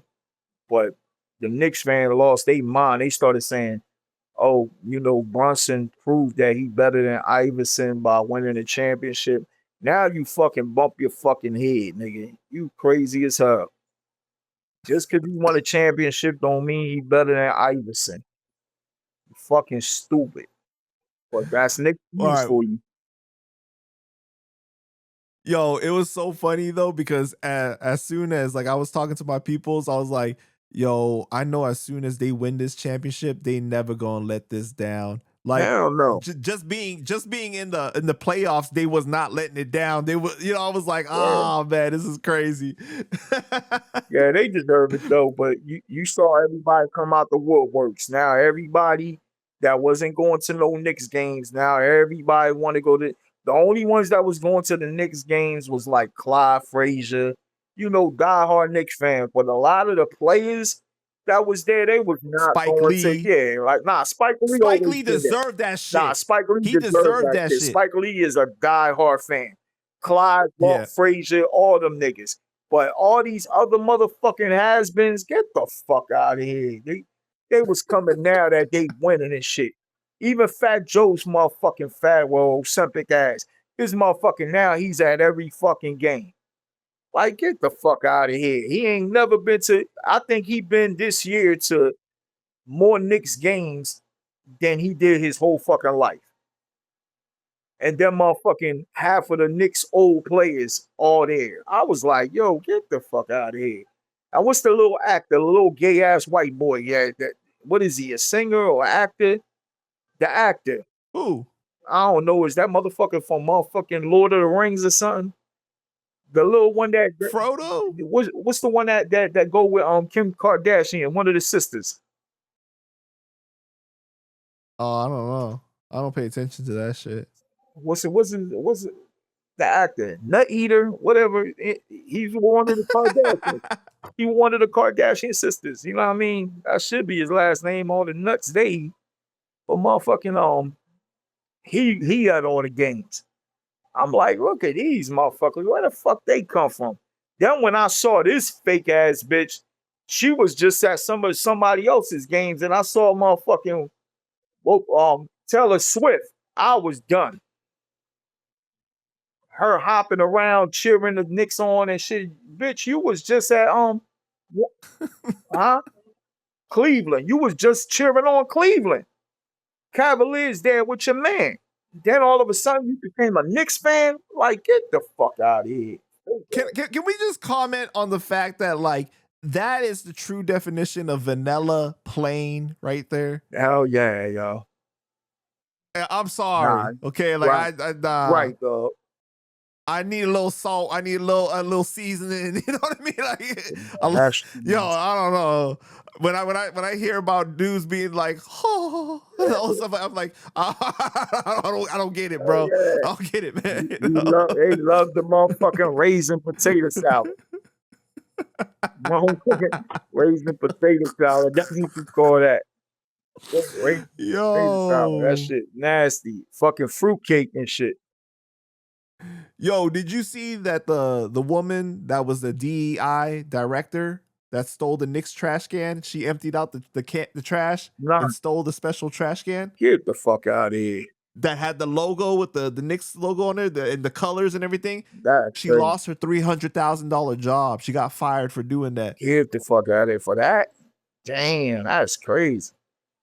Because she stole not only city property, right, but she littering and everything like that, like, and she putting it on social media for everyone to see too, or somebody captured it, I don't know, but like that's just a bad look though. Like that was not worth $300,000, man. That's crazy. Damn, 300 a year though. That's just a year. That's crazy. I didn't see that. And now you known for that, so good luck getting another job. I mean, yeah, y'all. Like that's. I saw the one. I saw the one with the girl that climbed the light and she was twerking, and you saw the white girl try to pull her off, and she kicked the motherfucking white girl down off the light pole. Yo, that white girl could have broken her neck. So then the white girl start hooking off on it. But when she put her pants down, she pulled the black girl's pants down. The black girl started twerking. She ain't give a fuck. She pulled her shit down, so she twerking, and you see the motherfucking, she had thongs on, so she twerking. And she kept twerking. She going splits and everything while this bitch punching her in the face. So then the black girl got tired of her punching her. She came down off the light pole. Yo, she beat the marbles out this little girl. Was throwing her everywhere. And then she started going splits, spinning on her head like a motherfucking break dancer. I said, this bitch crazy. Oh, shit. Yo, I'm going to send you the link. I got the video. I said, yo, these motherfuckers is crazy. That's some diehard Knicks shit. 53 years. Yeah. It's been 53 years, bro. Sick, bro. They was sick as hell. They was sicker than motherfucking Philadelphia Eagles. Yo, but what did you think of like when they jumped that one guy that was wearing the Spurs jersey, the Spurs jersey? That they hit him with the trash can, like, wow, that nigga. No, he saw them coming and he started running and they started chasing him down and started beating him up. Oh, that's fucked up. Just because he was wearing the Spurs jersey. Oh, that was fucked up. They was treating that nigga like he was Wemby. Yo, they was acting like this is Bloods and Crips, man. You know what I mean? Nick gang, fool, break yourself. Damn, I didn't see that shit. And they beat his ass? Yeah, they beat his ass, and people were like other Knick fans were calling it out. Like they were like, "Yo, man, why you guys got to do that? That's just wrong, That's man." fucked up. That's fucked up. They gonna beat the boy. And he didn't even look tough. Like he was just like some like regular like white dude, yeah, bro. Just like a fan. You know, just like walking down. Yeah, they was wilding, bro. They was wilding that whole burning the fucking bug. They was wilding. 53 years. They better enjoy that shit because it's gonna be another 53 before they get another one. You don't think they gonna win it again next year? Fuck no. You crazy as hell. Fuck no. Spike Lee gonna be sad as shit again. I think they would be happy with just the one. All the fans gonna disappear. Watch. All them fans. I'm happy more for the city because I know how much money winning a sports championship brings into the city. You know what I'm saying? But I think that motherfucker, I think it was Dolan, right? Didn't Dolan say that he's not going over the second apron or some shit like that? That's what he said? I think so. Oh, shit. So, but if you had just won, I don't know, man. I would be like, fuck that. Like, we need to keep on making more money. Yeah. Like, you know what I mean? Like, winning more championships. That goes to show, though, why they ain't going to win. That goes to show why they ain't going to win. He don't give a fuck. So, yeah. Man, once they get one, they go with that. They don't give a fuck. They ain't trying to. That's what I'm saying. They done. Spike Lee gonna be sad as hell again. This time, Spike Lee and shit is 53 years. It's you done, Spike. Yo, but you got to think, though, like how much this means to the people, right? Like, imagine going your whole life never seeing your sports team win a championship and you like 50 years old. And then the next thing you know, they win. That's a big deal to see that before you die. Hell yeah, that's why all the motherfuckers was dead, but mostly the motherfuckers wasn't fans. They was fake as hell. Yeah. They was fake as shit, yo. When I saw Taylor Swift there, I said, I'm done. I was done. Sharing her, she was jumping up and down, acting like a clown. I was like, come on, man. Was she passing around the potato salad with raisins? Hell no, the fruit cake. The fruit cake. Oh shit! That dry ass motherfucking fruit cake and the fake and the wet ass double eggs. Oh hell no! Wet ass double eggs. You know how white people think they can make double eggs and shit. Yeah. And put all that shit.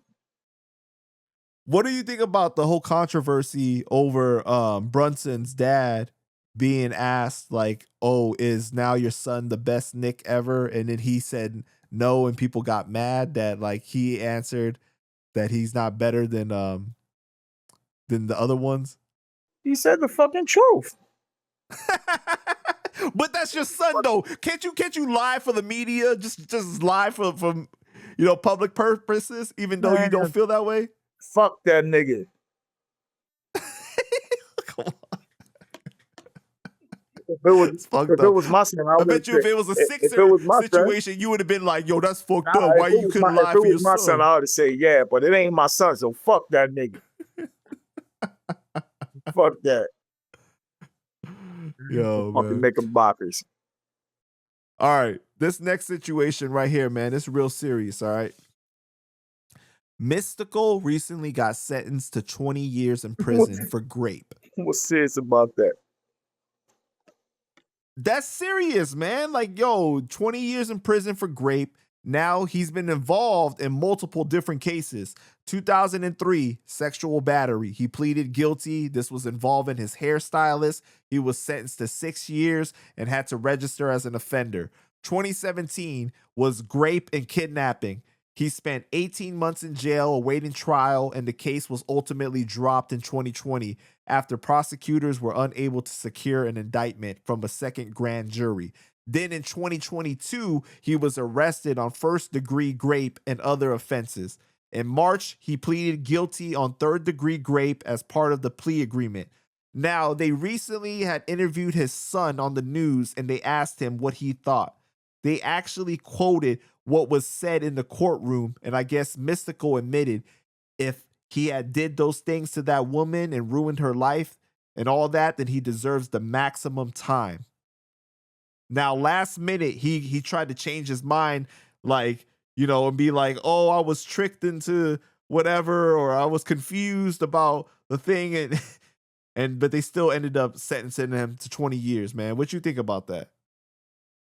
That nigga, that motherfucker been a rape, yo. That motherfucker, you know what's fucked up? You knew he was a motherfucking rapist when he did. Watch yourself. Tell me what you're working with. You hear the lyrics to that song? All over that bitch. I came in with my dick in my hand. Be cool. Even sounded like a rapist. Be cool. Yo, he was doing all the fucking sound effects he was doing. He was saying everything. You knew that nigga was a rapist then. And y'all let him off the hook. But nah, on a serious note, man, I think he deserved the shit. I think the motherfucker's a sick puppy. You know what I mean? I know some of y'all like him because he's probably y'all favorite rapper. If that's y'all favorite rapper, y'all got problems. But anyway, the motherfucker, he's still talented. Don't get me wrong, but I wouldn't say favorite rapper by any means. But no, he has some hits though. Yeah, he gonna be hitting that motherfucking jail soon. That motherfucker, that nigga better make his songs in there because they gonna be hitting his ass. Cause motherfucker, you better get PC because to me, he did that shit, bro. The motherfucker's sick, yo. Sick. When you got niggas in your own squad saying that, yo, he's sick, like the way he look at bitches and yo, he be staring at them like, you know what I mean? Motherfucker just start just staring and licking his lips, and niggas started breaking out in little sweats. Nigga, something wrong with you. You start sweating and looking at a bitch like you motherfucking ready. Man, that's some sick shit.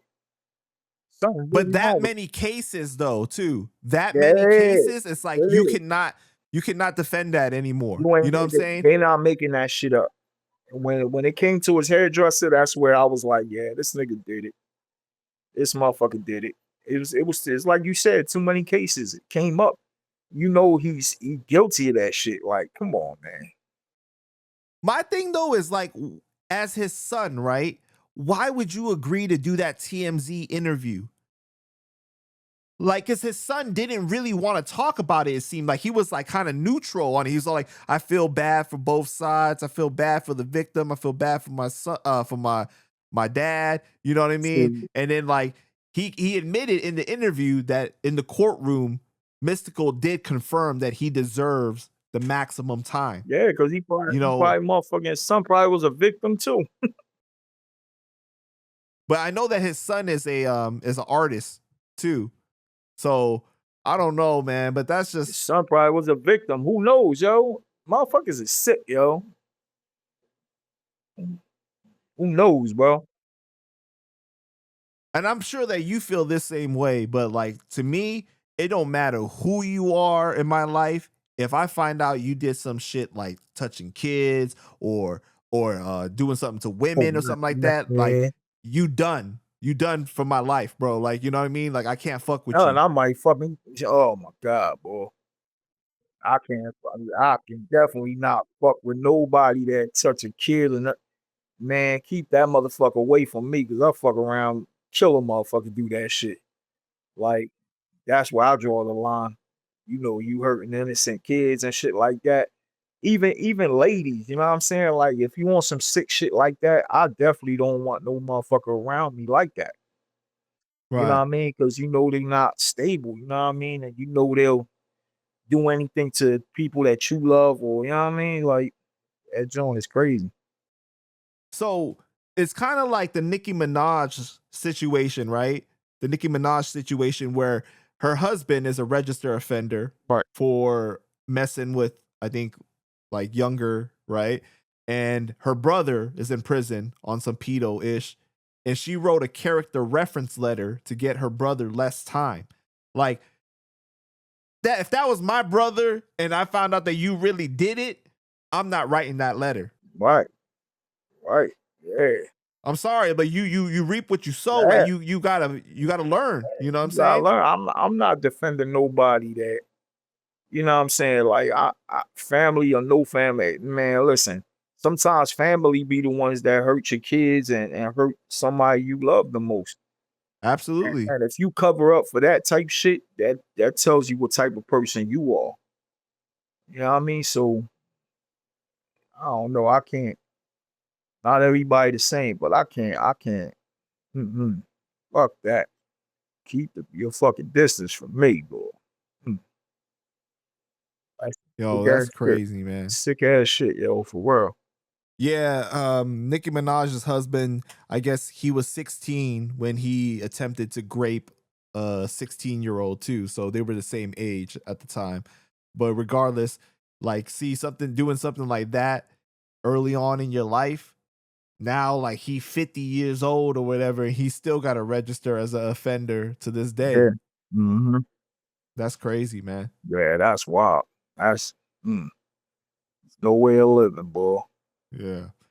All right. So Africa Bambaataa passed away, and I had interviewed Lush One, and he said, "Rest in piss," and that KRS-One is the worst hip hop legend ever for defending Bambaataa and is lyrically inferior to all the other greats from his era. Man, roll the clip.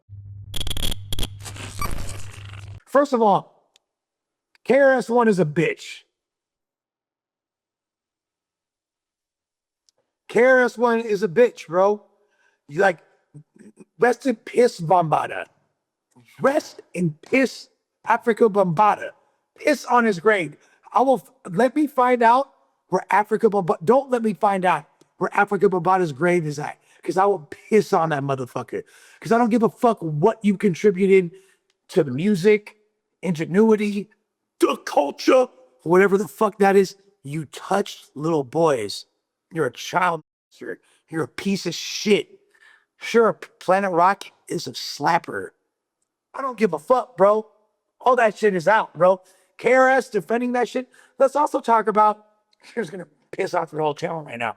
KRS-One is the worst legend in hip hop history.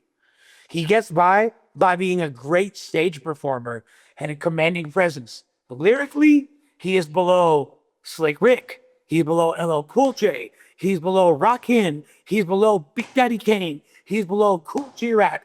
And I'm just talking about the dudes from his era. What are your thoughts on that? I don't know. I have to see how they feel that KRS-One defended him. Did he literally defend him against the allegations?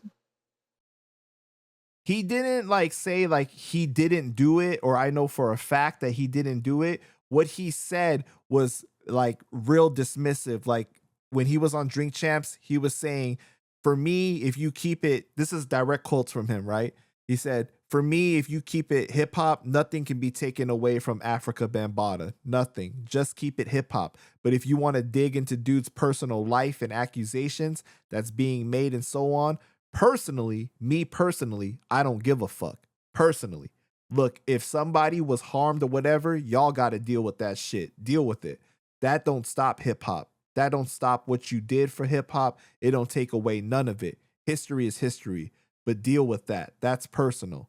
Now, I get what he's saying that, like, as far as you can't erase history, that Bambaataa still did what he did. But to say it like that and you hold the prestige in the culture that you do as the teacher, you know, it just comes off so dismissive, and it gets even worse because he says, even if you knew the facts, a person like me, I deal with dudes that are questionable all the time. Not just if the accusation is grape, I know dudes that are doing, you know what I'm saying? If you know anybody from prison, if you know anybody from the shelter, if you know anybody, if you really lived in the hood, you know shooters, you know dudes running from the cops, you know your man might have an open warrant on him right now. I'm not judging these motherfuckers, man. That's my dude right there. That's it.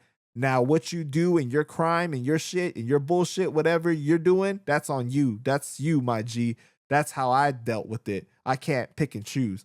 So I get what he's trying to say, that, yeah, like, you know, growing up in the hood, you've known criminals and stuff, but to compare it to something of this caliber of touching children, innocent children, using hip hop as a vehicle for that, though, Yeah, I is think. insane. Yeah, You know what I'm yeah, saying? I can't. If that's how he came across, I can't. Yeah, I can't. I can't stand by that. And I'm a big fan of KRS-One, but just that alone, like, I get the part where he's saying, you know, what he did for hip hop, but some things you could do so much for hip hop, but once you do something that bad, it's gonna stain your career.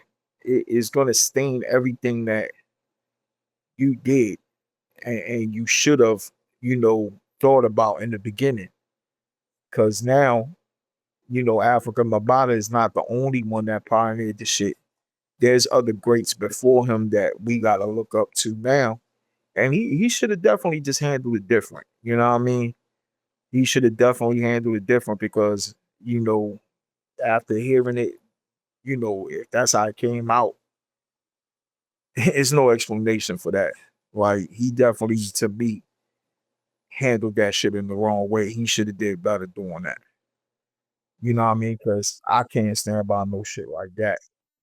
You know, I know the whole story. I know what he did, the people, even the shit with Hassan. You feel me? Like, even as deep as his story, you know what I mean? Like, it's fucked up. It's fucked up. You know, he impacted a lot of people's life in the wrong way. And that shit don't go away. You know, you gotta have some type of empathy, you know what I mean, towards the people that was hurt because of that bullshit. You know what I mean? Like, I don't know, man. That's I don't know. I can't stand by that shit though. To me, it's fucked up. To me, he should have handled that shit way different. And You I don't can't know. compare those crimes though. Like, you know what I'm saying? Like, I Yeah, get what he's saying, that, like, when you grow up in the hood, you're yeah, you surrounded by can't compare people that. living the Yeah, life, but to compare it to, children are innocent, especially yeah, somebody like yeah. KRS Exactly. that comes from the old school. You Right. learn that the code of no women, no children. Exactly. He knows Exactly. better than that. Exactly. That's why I'm saying, like, he should have handled that completely different, just knowing that when it comes to women and children, that's off limits. You know, that you hurt a kid, you a piece of shit. You a piece of shit. There's no getting around. I don't give a fuck if you started motherfucking hip hop. I don't give a fuck if you fucking created motherfucker. Listen, once you violate a kid, it's done. It's a done deal. That's why I feel like when we talk about Bambaataa, it's kind of like similar to like R. Kelly, right? Like, there's always an asterisk to their name now. Like, they could have such a huge contribution, right? R. Kelly is arguably one of the best R&B singer writers of all time, talents, right? But anytime you bring him up, you got to kind of like address also that he did some terrible shit too. So you got to separate the art from the actual person, you know? I'm kind of stunned that KRS-One would even defend that. You know what I mean? Because there's no way in the world you should have defend that shit. You know what I mean? That level, you touching little minors like that. You know, and I know, you know, that's what I'm trying to say. Like, R. Kelly is fucked up for what he did. You know what I'm saying? But at the same time, there's an age too that parents know better too, and we got to start holding the parents responsible for some of them that give leeway to men to take out their daughter or take them somewhere. And if you letting your daughter go with men somewhere, you should be responsible for that shit too. You shouldn't be trusting a man to take your kid, uh, female or male, nowhere if you know they still under the age. And nobody hold the parents liable, but you got to look at that whole thing too. You know, the parents should be held accountable too for their shit. You know what I mean? Because there's no way in the world you can say, "Oh, I trust them, so I let them take the kid." No, that's a kid at the end of the day. You don't let your kid be alone with nobody. I know I wouldn't. You know what I mean? So The defense part aside, right, of KRS defending Bambaataa, that part aside, do you think that KRS is lyrically inferior to G-Rap, Kane, Slick Rick, LL Cool J, like those greats of his era? Do you think that he's inferior to them? you know what's crazy? Me personally, I think Slick Rick, G Rap, Kane. Me personally, I think they was all better than KRS-One. Just me personally. What about LL? Hell yeah, I think LL better than him too. LL was a beast, yo. I don't give a fuck what nobody say. L was a beast.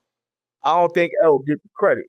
The reason why I'm asking you is because Lush One saying this got everybody so mad though. You know what I mean? Like that clip that I had put up on Instagram when I interviewed the the Bad Seed, and us talking about it, and he did the impression of KRS, like that got like almost 100,000 views on IG right now, you know, and people were outraged. They were like, how dare you disrespect the legend and everything like that. But a lot of people do feel like, you know, KRS wasn't lyrically superior to these other artists though. I don't know. I don't know. He might have gave KRS was the shit. Don't get me wrong. KRS Right. One is dope as hell. One of the dopest. But when you talk about a G Rap who witty with words like no other, birthed a lot of niggas that became great with Big Pun Right. and Big L. And you know what I'm saying? Like, even, come on, you gotta really look at it. You know what I mean? It was a different level with some of them. Kane, to me, underrated. They don't give Kane his props. He's still going off. You saw his new Still freestyle? shitting. Yeah, still shitting. I think You you got should that take on the Kane- challenge if you can, bro. I Bro, I already think you did it. should do it. I already did it. The Oh, Kane shit. challenge. I did it already. I recorded everything. I did that shit already. I'm about to drop it. But you know what I mean? Just he killed that shit because he invited this, you know, a couple niggas on the joint and from Griselda, this bull, he invited him. Conway. Yeah, Conway and who else was it that he told his daughter? So somebody, they did they joint. He gave him 48 hours. So I was in love with the whole shit. Jada You know what I did it, mean? right? Yeah. So it's like Kane is just amazing, man. You know, at his age, and he's still killing it. But even the last album that LL just dropped, that he did the joint with Eminem. Come on, man. Like, you gotta look at motherfuckers like that. That's at the age they are and still spitting. Mm-hmm. It's like in a high level, like a high level. So it's like, come on, man. Oh, we ain't even bring up Rakim yet. Rakim, still nasty as hell. The God, like still nasty. So it's like, come on, man. These motherfuckers keep their blade sharp. So it's like, once you an artist, man, and you a real artist, these motherfuckers is tough, man. And you know, KRS-One, he's still doing what he do, but I think it's not to the level of some of these other people. Well, And people critique the fact that they felt that he didn't elevate his craft. Like it stayed the same. It didn't it grow. sounds the same. Yeah, it sounds the same. Like, it's kind of basic if you ask me. You Right. feel me? Like, even when he freestyle, you know what I'm saying? It's like, you know, sometimes I see what's on your head, and that's not a rap. That's a, you know what I mean? Sometimes it's just like, you know what I mean? But you can't tell me that when you rap, it's not all cap. The cap that comes out of a shell, comes out of a bullet, comes out of a well, you know, shit like that. You know what I mean? Sometimes sound like that. Well, you getting these other motherfuckers that's really, you feel me? Whoa. Like saying some shit. Witty with the words.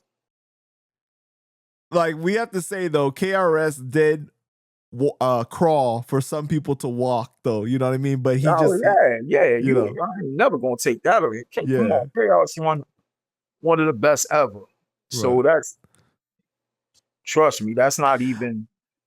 I think that people have a hard time of being objective because multiple things can be true. Yeah, it does. We appreciate your contribution to hip hop. Hip hop would not be the same without what you did, right? And the artists that you influenced, and then they pass the torch, and then they pass the torch, and it goes down the line. Right. But at the same time, do we agree with the fact that you defended Bambaataa? No. You know, and it's like there's too many. The internet forces people to be extreme. It's either you for or you against. Yeah. That's it.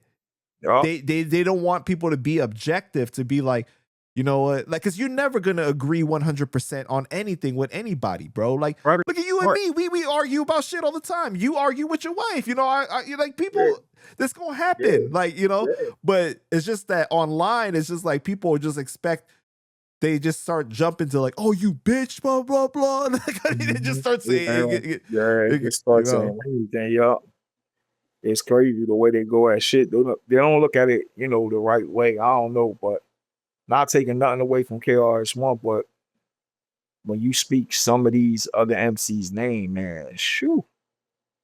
Some of these MCs, they still dope as hell. You know what I mean? They still out there doing music at a high level.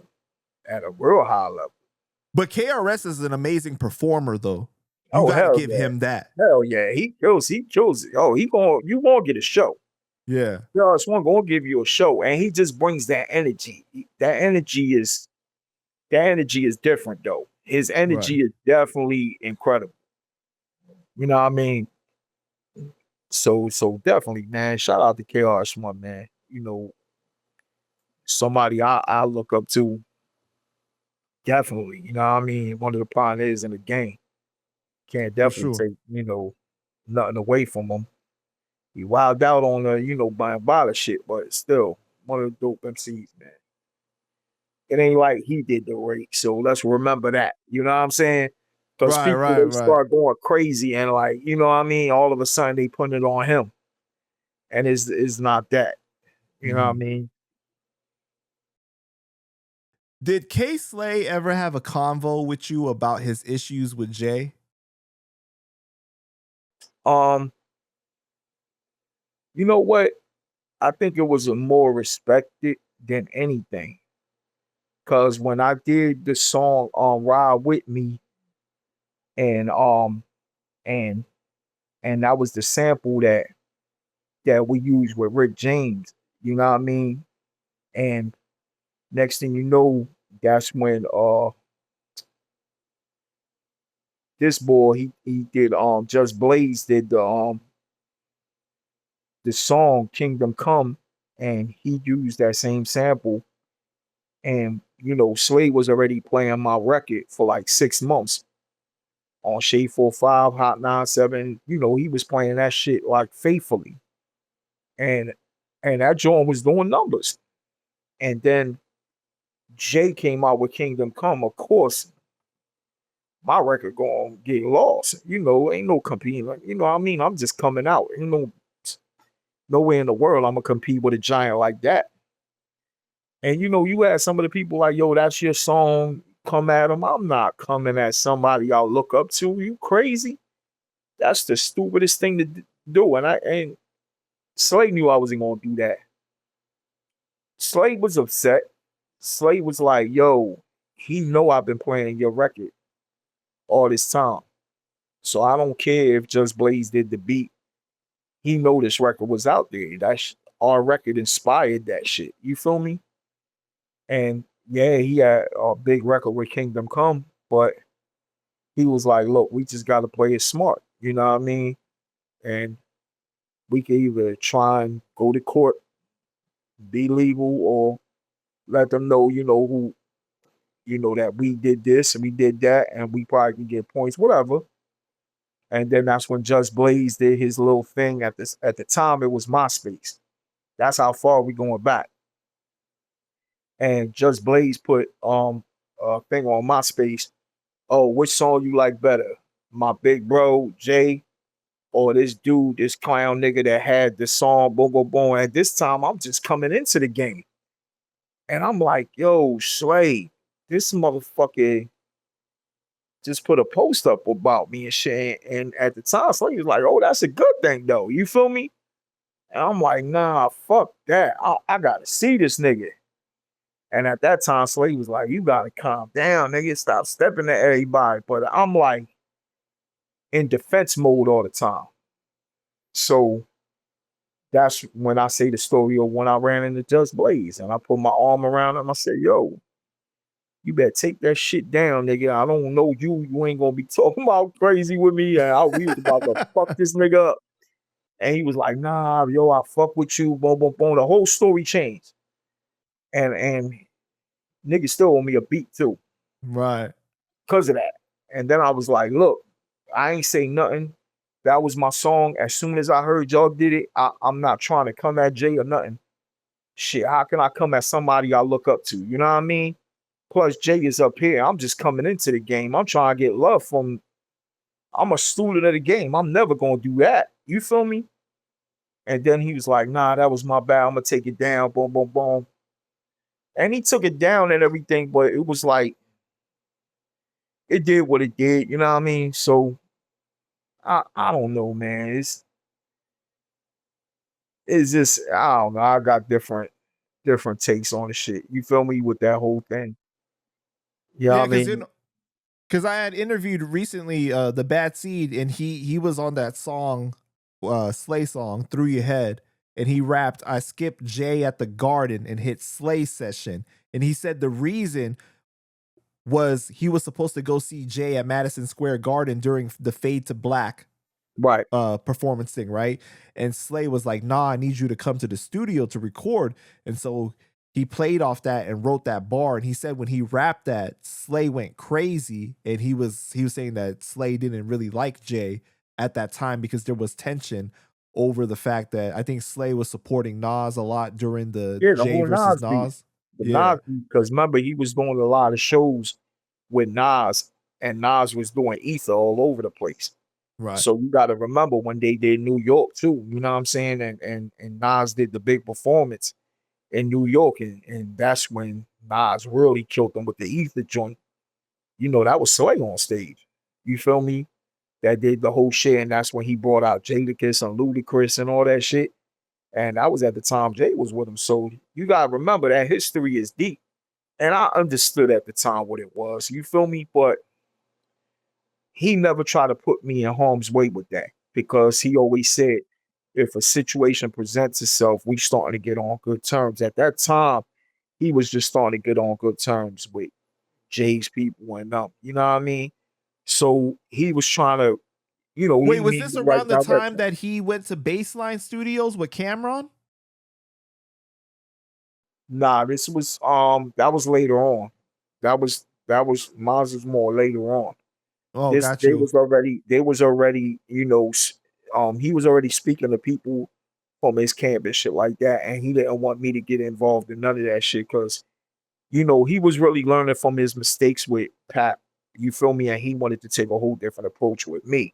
Yeah. And he saw that a lot of people was fucking with me at the time. You know what I mean? And at the time, I was dealing with, Lenny S and them. They was fucking with me heavy. You know what I mean? I did the Lenny S show when he had the show in Manhattan and shit. I did that and all that. You feel me? So, I was popping at the time. So, he was playing his cards right. And it was nothing never crazy said on his part at all. He told me they had their shit, but he said everything was good at that time. You know what I mean? And it was always a respecting from there on. And he said he really just got put in the mix because of the whole history behind that whole shit. And that was always the thing with him. You know what I mean? And he was always trying to give me advice because the way I came in the game with my fellas was always we was very aggressive. You feel me? I was aggressive, and he was like, Lou, you ain't got nothing to prove, nigga. You trying to fucking beat everybody up. You know what I'm saying? They jump in my face, but it felt like I was always defending my name. You know what I'm saying? Because it felt like I was from Camden, and they was trying to test, and I wanted to make sure that they knew ain't nothing fake over here. You feel me? Ain't nothing fake. We come from something real. But then when they started seeing that, yeah, this nigga ain't about playing or nothing, they started recognizing, you know what I mean? And which was a good thing, but it made me also calm down and learn that you gotta go in there with a business mind because they're not trying to deal with motherfuckers that's hard headed either and bring all that street shit up there. You know what I mean? That's when I started learning different ways. You know what I mean? So, it was definitely a learning experience too, from the whole Sway thing having his dealings with Jay and with other people. You know what I mean? Because you gotta remember, Slay was smacking DJs around too. So the mixture was just crazy. But do you believe Mixture. what Cam said, that when he brought K Slay to Baseline Studios once and Jay was mad and told Cameron later, like, you got to be careful who you bringing in here? What would have happened if I slapped the shit out of Slay? Who said that? Cam brought K Slay to Baseline Studios and Right. Jay was mad and told Cameron later when Slay wasn't there, you got to be careful who you bringing in here. What would have happened if I slapped the shit out of Slay? That's what Cam said, though. I don't know if it's The reason I would say that that's true was because at the time, Jay, you see Jay like that, but Jay don't play. You feel me? Anybody that know Jay didn't play games, and Jay is a street nigga too. You feel me? That's what people forget. Jay was about that life. he just plays it so cool all the time. That's why Yeah, people like take it for granted. right. At the time, Slay come from the street, but wasn't more, I'll say wasn't more inserted into the streets like Jay was. You feel what I'm saying? And it wasn't more like just put it like that. I believe it in different ways. You know what I'm saying? That Jay probably would have did that shit.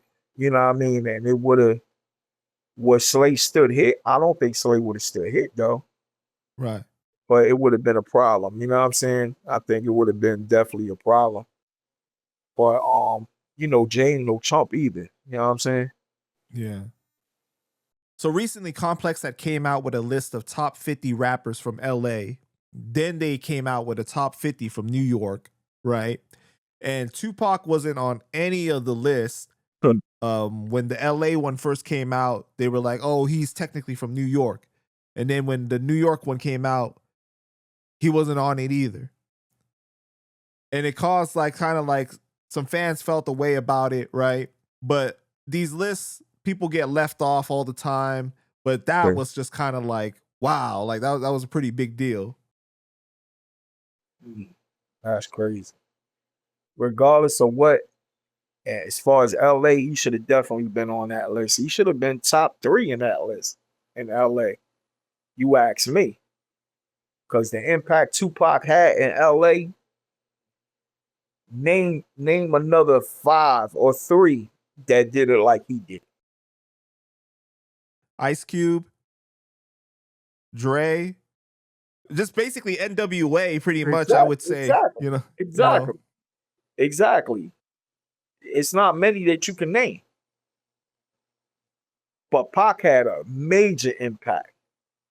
A crazy impact. And who was walking with him at the time? Dre.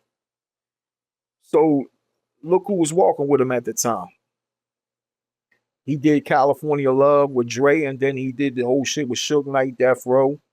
You know what I'm saying? And he was on top of the game more than them at that time. So I don't know. It's disrespectful to me that you leave him off that list. And even if you come to New York, he wasn't technically, he was more Jersey than anything, really.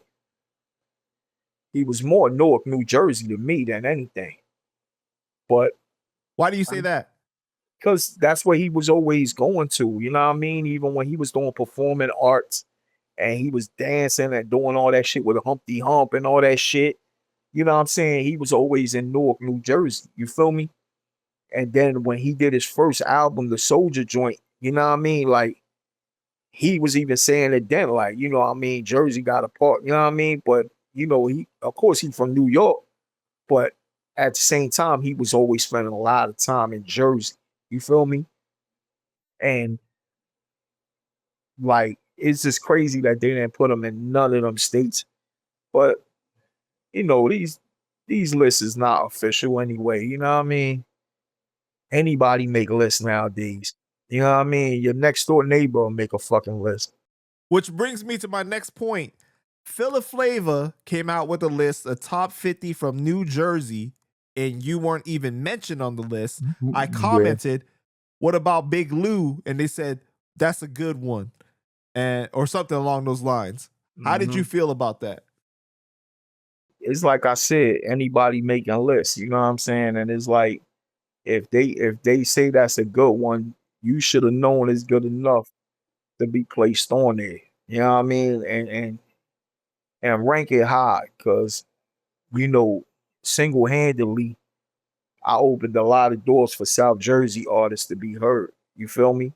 Nobody was hearing South Jersey artists till I signed with K Slay. When I signed with K Slay, that shit opened the floodgates to South Jersey artists, which they doing a story about. You know what I'm saying? Because nobody else was doing it that big until they heard, of course, Crown Rulers, Nicky Rap, and Scratch. You feel me? And then when I got signed with K Slay, that's when they started paying attention. But it was also me doing songs with people from my neighborhood or doing award shows and shit like that, showcasing talent from Jersey. For they can start recognizing that we got mad talent over here on our side. You know what I mean? And that's what really helped a whole slew of rappers start getting recognized from our side, you know what I mean, to get noticed in a bigger level.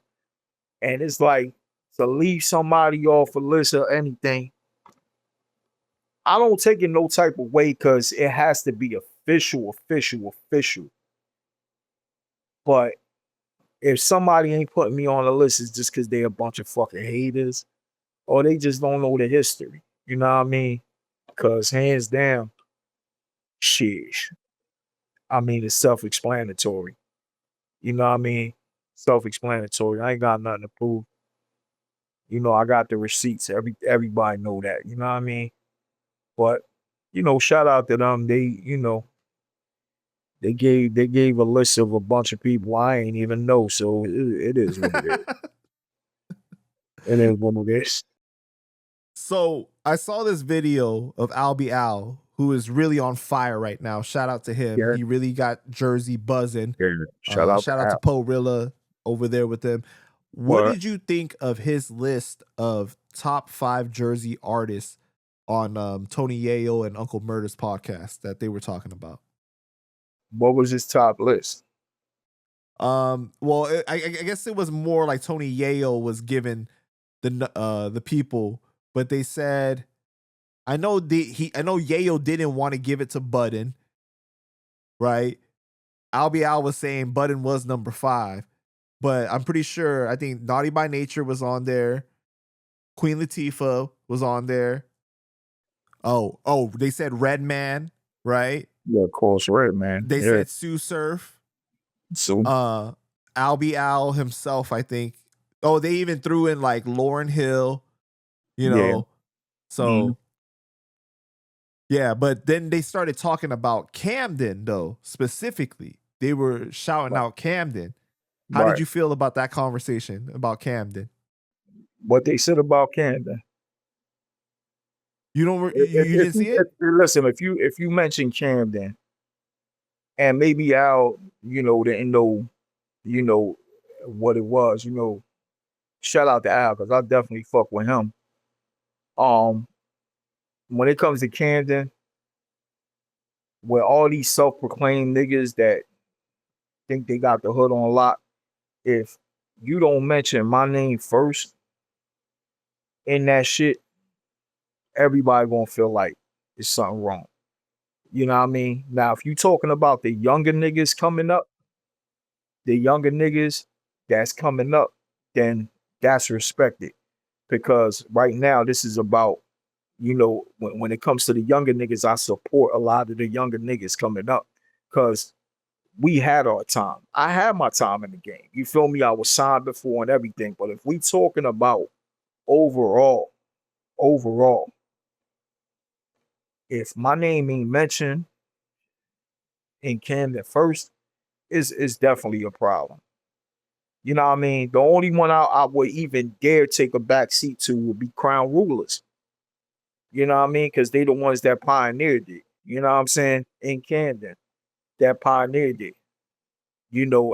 But other than that, if it's the younger niggas, if we doing a list of the younger niggas coming up, then yeah, I'm gonna have my own list. You know what I mean? That's not for me to be on that list. But you talking about the ones that pioneered, it's a category for everything. So I'm not gonna be biased to not getting mentioned on the list that if it's young niggas, you feel me? If I'm not I'm not a young nigga. You know what I'm saying? I did this a long time ago. But if it's about who pioneered it on the list they was talking about, like Redman, Queen Latifah, everything, you know what I mean? If you talking about Jersey as a whole, I feel like I'm top 10 in the whole Jersey list. You know what I mean? But if you talking about Camden, come on, it's not even a question. Now if you talking about young niggas, then I could throw 100 young niggas that's doing a thing right now in Camden. And that's dope as fuck. And really, paving the way for Camden artists. You know what I mean? There's a lot of dope motherfuckers that's doing it. So that's how I feel about it. Yeah, I think they were kind of, when it came to Camden, they were kind of leaning towards more of just like how difficult of a city it is. Like It's real tough, right? And then also they were talking more about the younger artists, because I think they brought up what Poe 1600. Yeah, Poe 1300. 1300. Poe 1300. He definitely doing his thing. He's doing his thing. My young boy HB from North Camden, he doing his thing. And then the motherfucker that I just, I'm a lyricist. So there's a difference between street rapper, lyricist, you know what I mean? Gimmicky rappers, it's a list for everything. You feel me? I'm a lyrical nigga. You know what I'm saying? I always been a lyrical nigga. So when it comes to bars, lyrics, that's what I thrive on. And right now, you ask me, the nicest motherfucker to me that's out there doing it in Camden and shit, to me is Mayor Fontaine.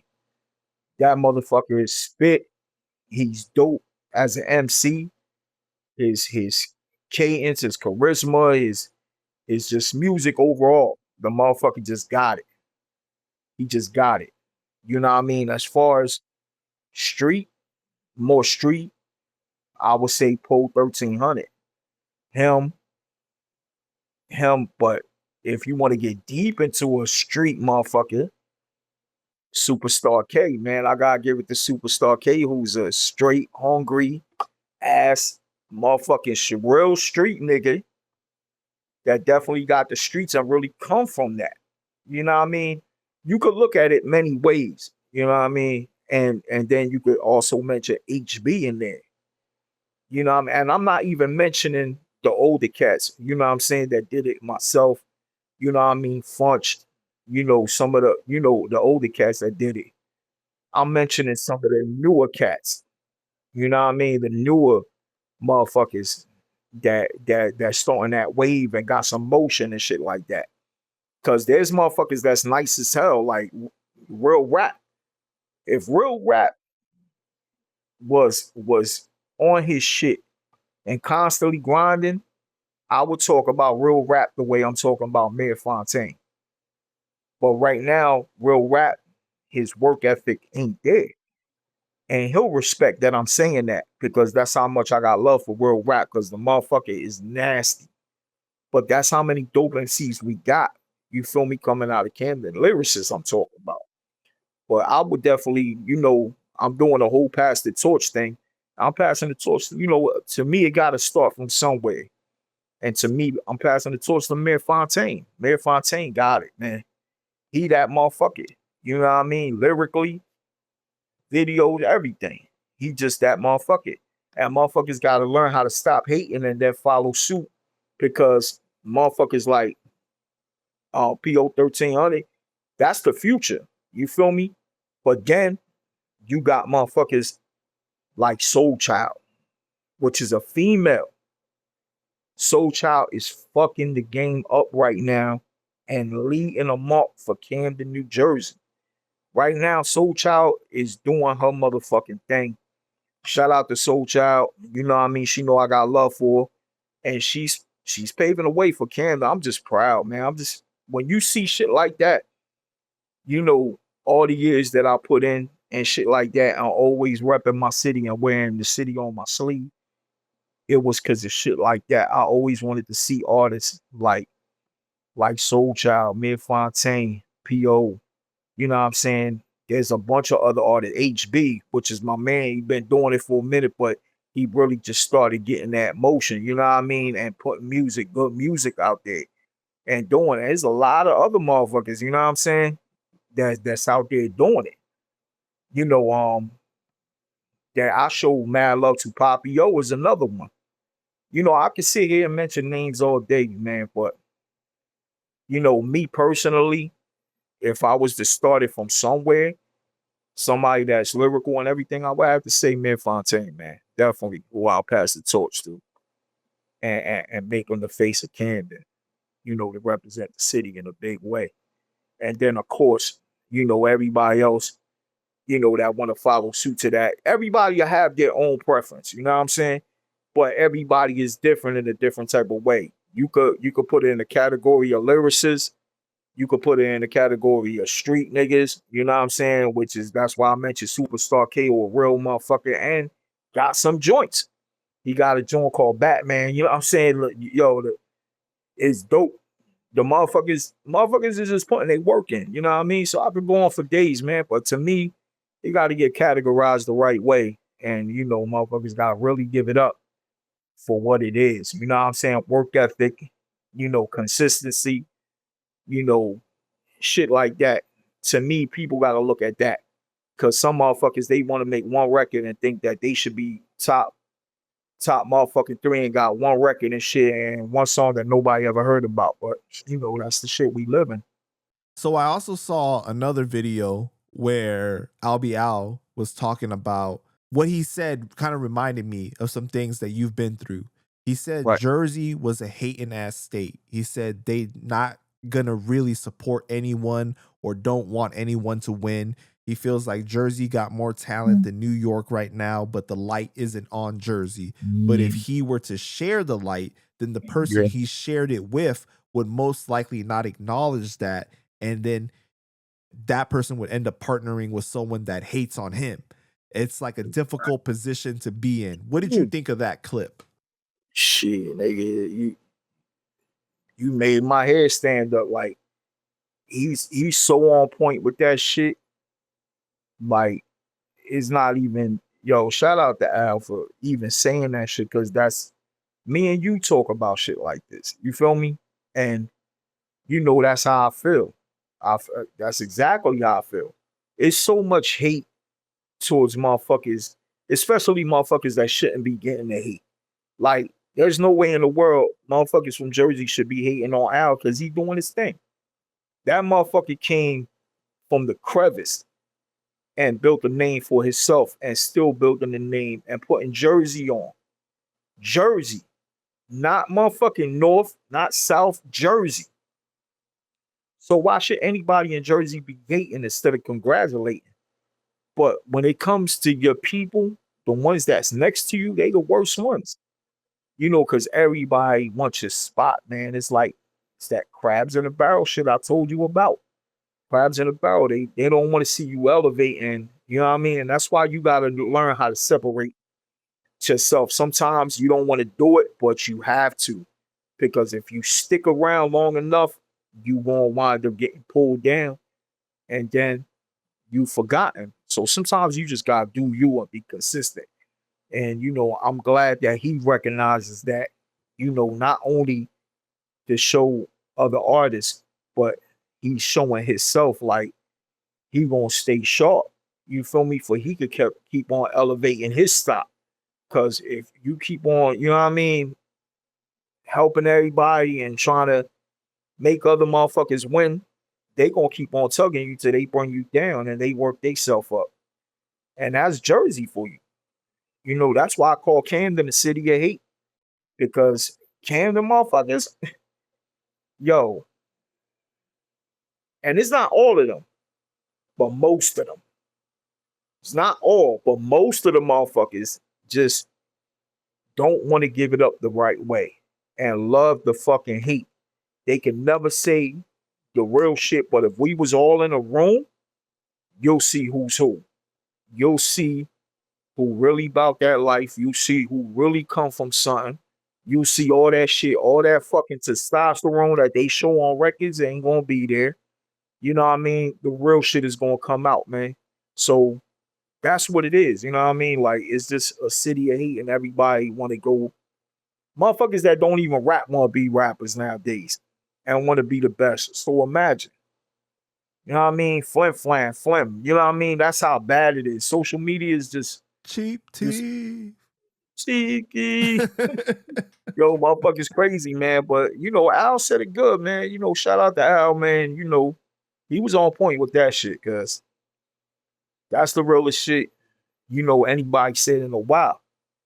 Motherfuckers, they like that, man. You know what I mean? And when the motherfucker got motion, or, you know what I'm saying, there's action, or, you know what I mean? You might as well forget about it. That's how motherfuckers is going to be moving. I feel like, I don't want to say PTSD, but you got some kind of trauma from what you endured after that Slay shit, because people really was on your dick, and then the fallout with Slay happened, and it was like people started really switching up on you, and now like you're very cautious. Like, at any time people can switch up on you, like you're hyper aware of it. I noticed.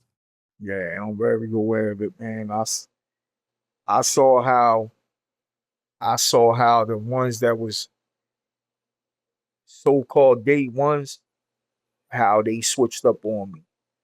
So-called best friends, how they switched up on me. You feel me? And when shit started getting better for me, they back, yo, Lou, like, get the fuck out of here, nigga. Like, don't even come next to me, nigga.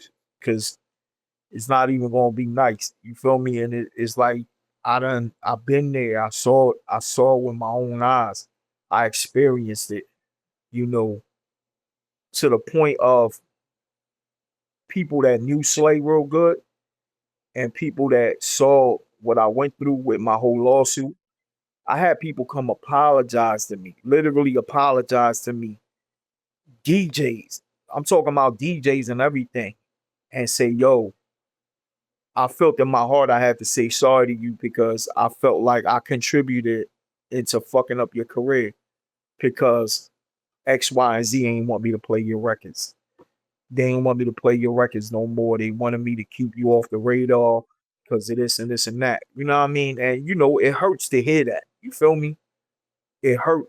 It hurt like crazy to hear that because you getting sabotaged. You know what I mean? You getting fucked over by motherfuckers that you know should have had some type of morals and some type of you know what I mean?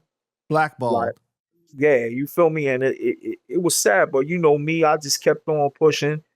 You know, I started understanding the way of, you know, social media and shit like that. And I'm just like the little engine that could, man. I just kept on fighting through it and everything. And even though my career never got back to where it should have been, you know, what I mean, I think I found comfort in teaching younger niggas, yo, you could do this, you could do that, you know what I'm saying? And helping somebody that need the help or being there for somebody else to not make the same mistakes that I made and not trust too much and you know what I mean? And really go about their business and put your face in them books, man, because when it comes to black and white, man, everything that's what counts at the end. And if you ain't up on that black and white, you gonna learn about it. You gonna learn about it. Trust me. Let me ask you this. Who's your top 5 Latino rappers of all time and then right now? Big Lou, oh man, that's a good one. That's a real good question.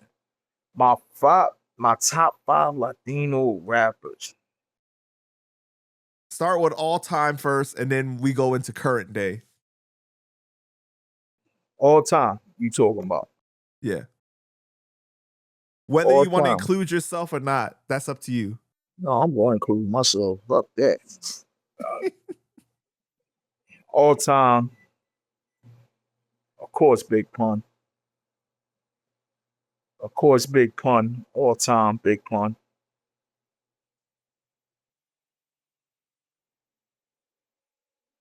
Mm, Tino Excel. Chino definitely got to be on the list, Yeah, man. Chino Excel.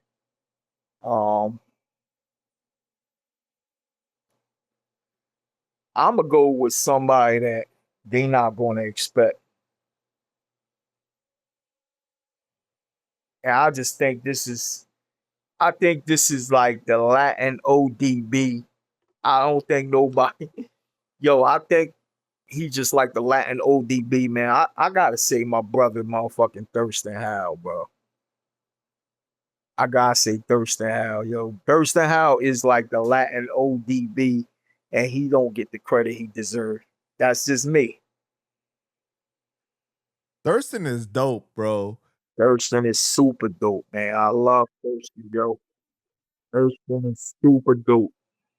He has Super such dope. an extensive career in so many different ways, right? Because he not only does music, but like he shoots videos, he Mm-hmm. does like the fashion part, all the stuff.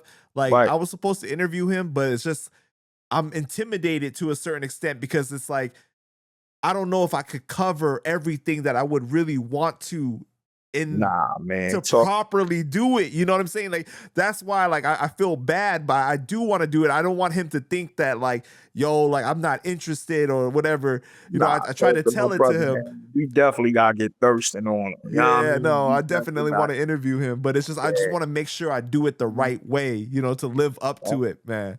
Yeah, so and then I'm gonna go with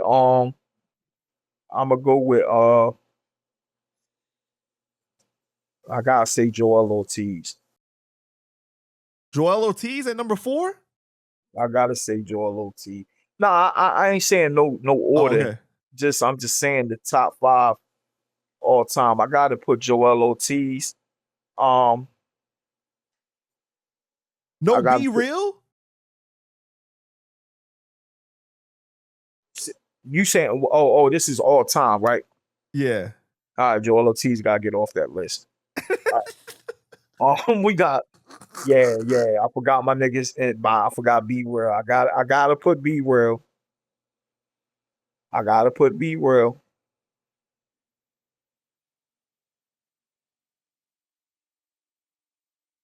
No. Lil Rob. So who did I say so far? I said Big Pun, Chino XL. Chino XL, Thurston Howe.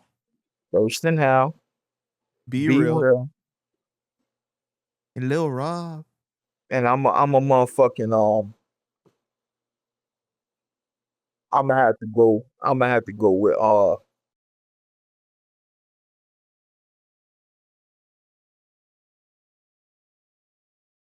I ain't gonna put myself on this list. I think that's the right thing to do. I ain't gonna put myself on this list because this is my all-time 5. You feel me? Right. So I'm gonna have to if he wasn't if he didn't get his feet swept from under, the rug swept from under him, I think he would have definitely been up there. I'm gonna have to go with Cuban Link. I'm sorry, I gotta go with him. Cause I think if he didn't get the rug swept from under his feet, I think he would have been definitely one of the top Latinos out there doing it. That's just me. That's just my take. Feel me? Let's look at some of these other ones, right? Mhm. All right. Baby Bash. Baby Bash. Mm-hmm. Don't look no further. Yeah. That's why I ain't look no further.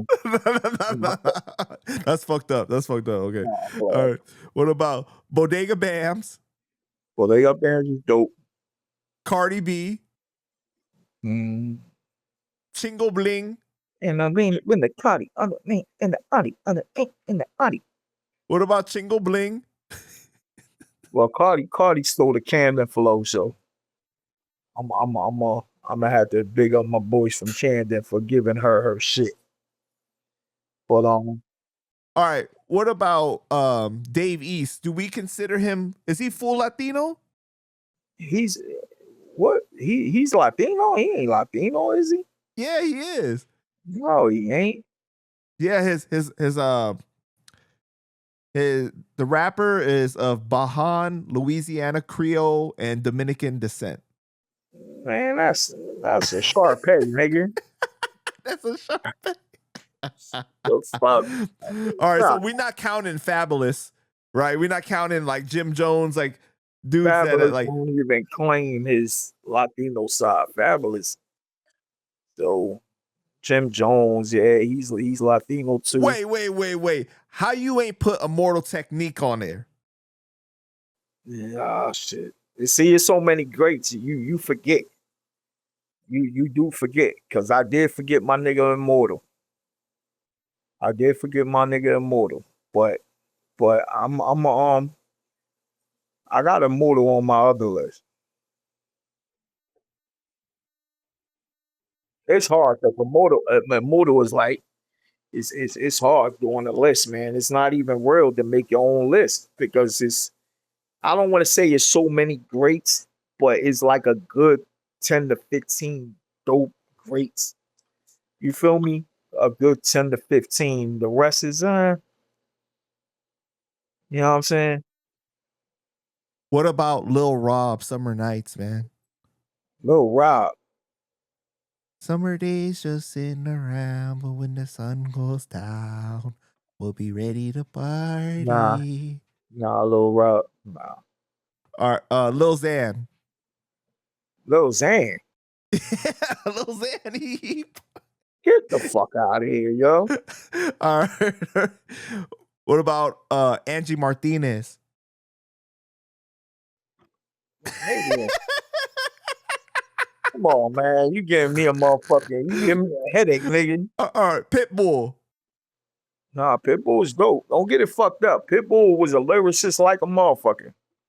He just before found his lane. Before he found a lane. No, he found the money lane. That's what the fuck he found. That's what I'm saying. He found a money lane. Before he found the money lane, that nigga was a lyricist. But after he saw he could get paid, that motherfucker was like, hip to the hop today. He be them how.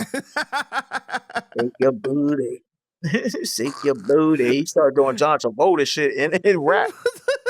He did John Travolta rap. The motherfucker.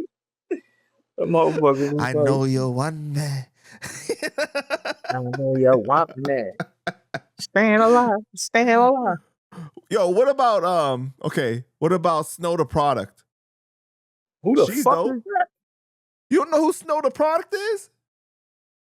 Oh, that's I heard it like one time or two. Man, that shit. Okay. I don't know. All right, what about Terminology? Oh, Term is dope. Yeah. I forgot about Term. What about True Life? True Life. True Life's a good one. True Life always was dope making records, yo. True Life was a good. I think True Life would have made hits. Oh shit, we missed out. Records? True Life is dope, yo. Shout out to True Life, man. I ain't talked to True Life in a minute, man. That's a good dude right there. But he made good records, yo. True Life, definitely.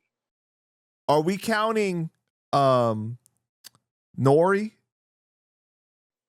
What? Well, he Latino, right? He's half.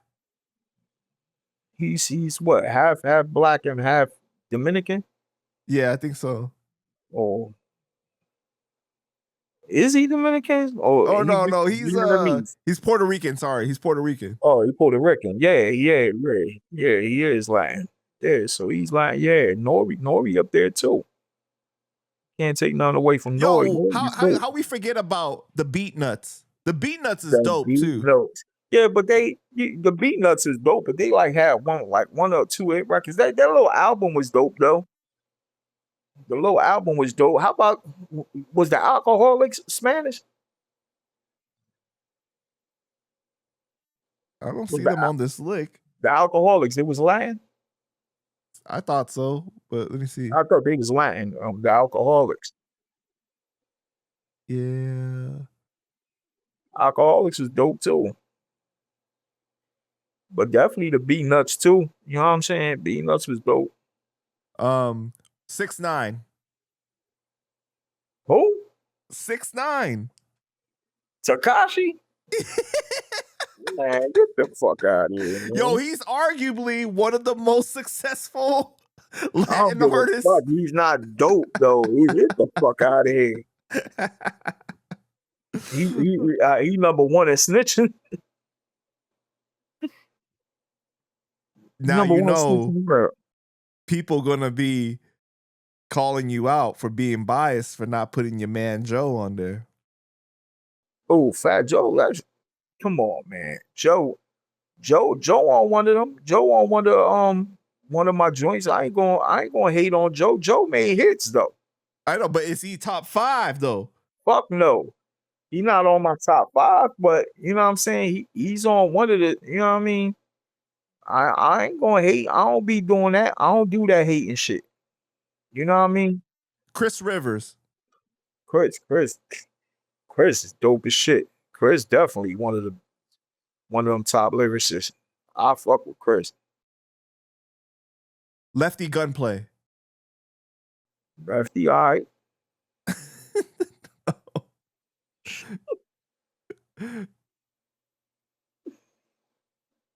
Yeah, I think we ran through the list pretty much. No, how about this is for la raza. This is for la raza. En mi casa. En mi casa. For mi raza. What was his name, yo? I don't remember. Kid Frost. Oh, Kid Frost, right. I was about to bring him up and this MC Magic. What about MC Magic? Disappeared. Yeah.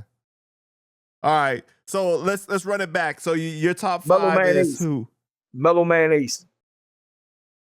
That's another one. See? That nigga whack as shit. What? Mellow Man Ace is whack as shit. Oh, come on, man. No, you ain't gonna say that on here, man. Come on. Nah, I'm All right. fucking. Who's your top 5 then? Latino rappers? Top 5 now. You said best of all time first, right? Right. My top 5 of all time. Now this is top 5 best. You confusing me now. Which one is it? Of all time. You said that already. I said the 5. I know, but we went through so much of the list, so I just want you to re-say it. You know, to say it over. I'm gonna say Big Pun. Uh-huh. I'm gonna say Big Pun. Thurston Al. Chino XL. Chino XL. This way it gets tricky. Be Real. Be Real. And I'm taking myself out because this is my list. Right. So I'ma still go with Cuban Link. Top 5 right there. Okay, Yeah, cool. that's my top 5. All right. Yeah. All right. So now modern day, who you got? Modern day. Now, from right now, right? Yep.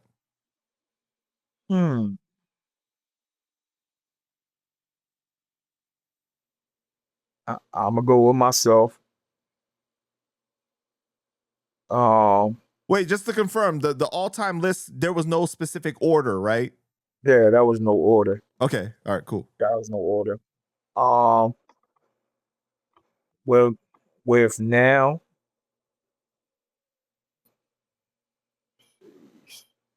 I would have to say Chris Rivers, myself.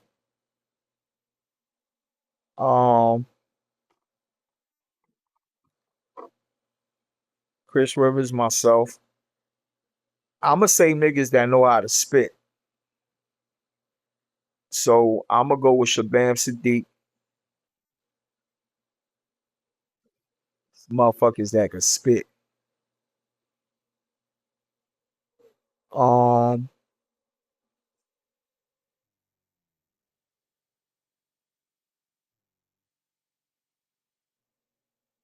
Now to be myself, it would be Chris Willis, Shabam Sadiq.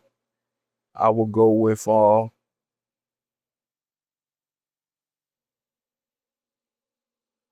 you talking about now, right? Yep.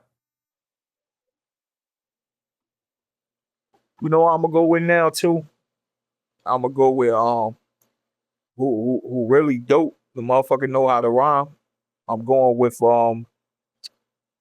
motherfucking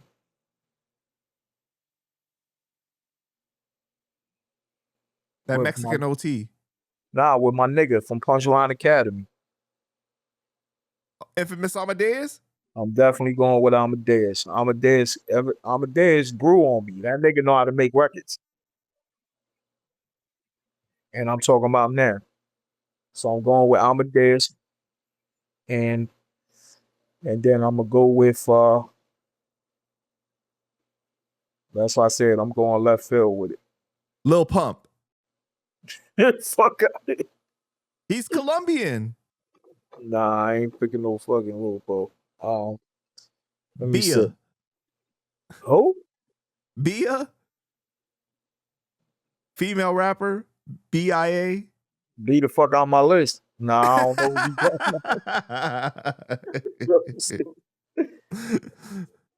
Who else? Who else, man? Wait up. And then I'm gonna go with what you call it? Damn, why the fuck I'm messing up names. You just said the Spanish boy. The Spanish boy, he be spitting this motherfucker. Nah, I'm gonna go with my nigga Date. Ooh, Dayton. Yeah. Yeah, I'm gonna go with him. Yeah, that's dope. Cause I had to mix that list. I'm trying to make it interesting. You feel me? With niggas Yeah. that really know how to rhyme. And they the ones I like hearing nowadays anyway. So yeah, I think that's dope right there. All right. So you've been making a lot of moves over the past few months. I know you were on quite a few platforms spitting. One of the ones that you was on was Punchline Academy, but that footage never came out, right? Right. But you going back on first of all, why did it never come out? Well, I winded up going on a day that, somebody dared to Amadeus, pass. You know what I mean? So I wind up being there, in that day. And he still wanted to go, he still wanted to do it, and we started to do it, but the energy wasn't there. The studio wasn't prepped. And, I told him, I said, yo, I said, anyway, it's best if I just come back because, the mood wasn't there. They just lost somebody great within their family, and it's like, I don't want to say names because I don't know if they want me to say the name, you know what I mean? And I don't want to make this video about that because, he been laid the Right. rest and stuff like that. And, a lot of motherfuckers, they like clout chasing with that shit. You feel me? Right. So, I mean, the real ones is going to know who I'm talking about. You feel me? But I really don't want to mention his name. May he rest in peace. But somebody, that he worked with really had passed on that day. Like, I was literally in the studio when they received the news. And it was just, it was a sad time for them, a sad time for hip hop. And we winded up trying to go through with it, but the energy wasn't there. And we just decided to fall back and come back and do it later, which I'll be back over there soon. You know what I mean? To give the people what they need to hear. You know what I mean? From Big Lou, and we just decided to do it at a later time. But shout out to what I mean, Amadeus. Shout out to Shout him, out man. to shout out to his wife. You know what I mean? Everybody up there. You know, um, serious. And I'll be up there soon, man. Shout out to the whole Punchline Academy. He doing some wonderful things, man, with the artists up there, man. That man deserves his flowers and everything he doing, man. So shout out to Punchline Academy, definitely. Most definitely, man. Shout out to Punchline Academy. You know, they doing a lot of Mhm. just like, I feel like keeping the culture alive as far as like Yeah, the lyricism goes. yeah, It's one of the more popular brands, I would yeah, say. yeah. And I appreciate that though, man. Mhm. Have you Nah, ever seen the video of him before he got famous when he was hustling, when he was yeah, selling Nutcracker, those Nutcrackers, drinks? Nutcrackers. I told him he gotta bring me some. I told him, I said, Yo, yo, he make was sure you bring me hustling, some of bro. them Nutcrackers, boy, because he was killing the game with that shit. That's how he started. Yeah. That's That's crazy, how he man. started. Yeah. So, what other platforms are you trying to go on? I mean, whoever, calls me, if it makes sense, I'ma do it. You know what I mean? Whoever calls me up and want to have my energy on a show, I'll do it. A lot of people been reaching out to me, and saying that they like the content or whatever. I've been getting a couple, celebrity artists that been hitting me up. Like, yo, I've been watching you, you know what I'm saying? You doing your thing, boom, you know what I mean? And shit. And it's just a good feeling to see artists that's out there just start hitting me up and like, yo, I'm glad to see you back out there doing what you doing. So whoever's gonna have me, you know what I mean? Put it like that. I've been getting a lot of calls from a lot of platforms. Um, Definitely shout out Fendi. You know what I mean? I did the come up and I did the come up. I'm about to do that again. That was dope. With the come up, yeah. And he doing some things, with Nicki Minaj. Shout out to Nicki. He does some shit with her. And they got the ball shit that I'm gonna do that shit too. You know what I mean? With the behind ball shit. That's a new platform that they got. And we'll talk more later about that. But shout out to Fendi, all them up there. They always show love. And it's a lot of them, man. There's so many platforms, man, you can't even keep count. But as long as they official and stuff like that, I'll do them. I ain't got no problem doing no platform. As long as they about what it is about. It's music. You know what I mean? To me. Yeah, I would like to see you on something like Chinatown Sound. I think their platform is dope. You know what I mean?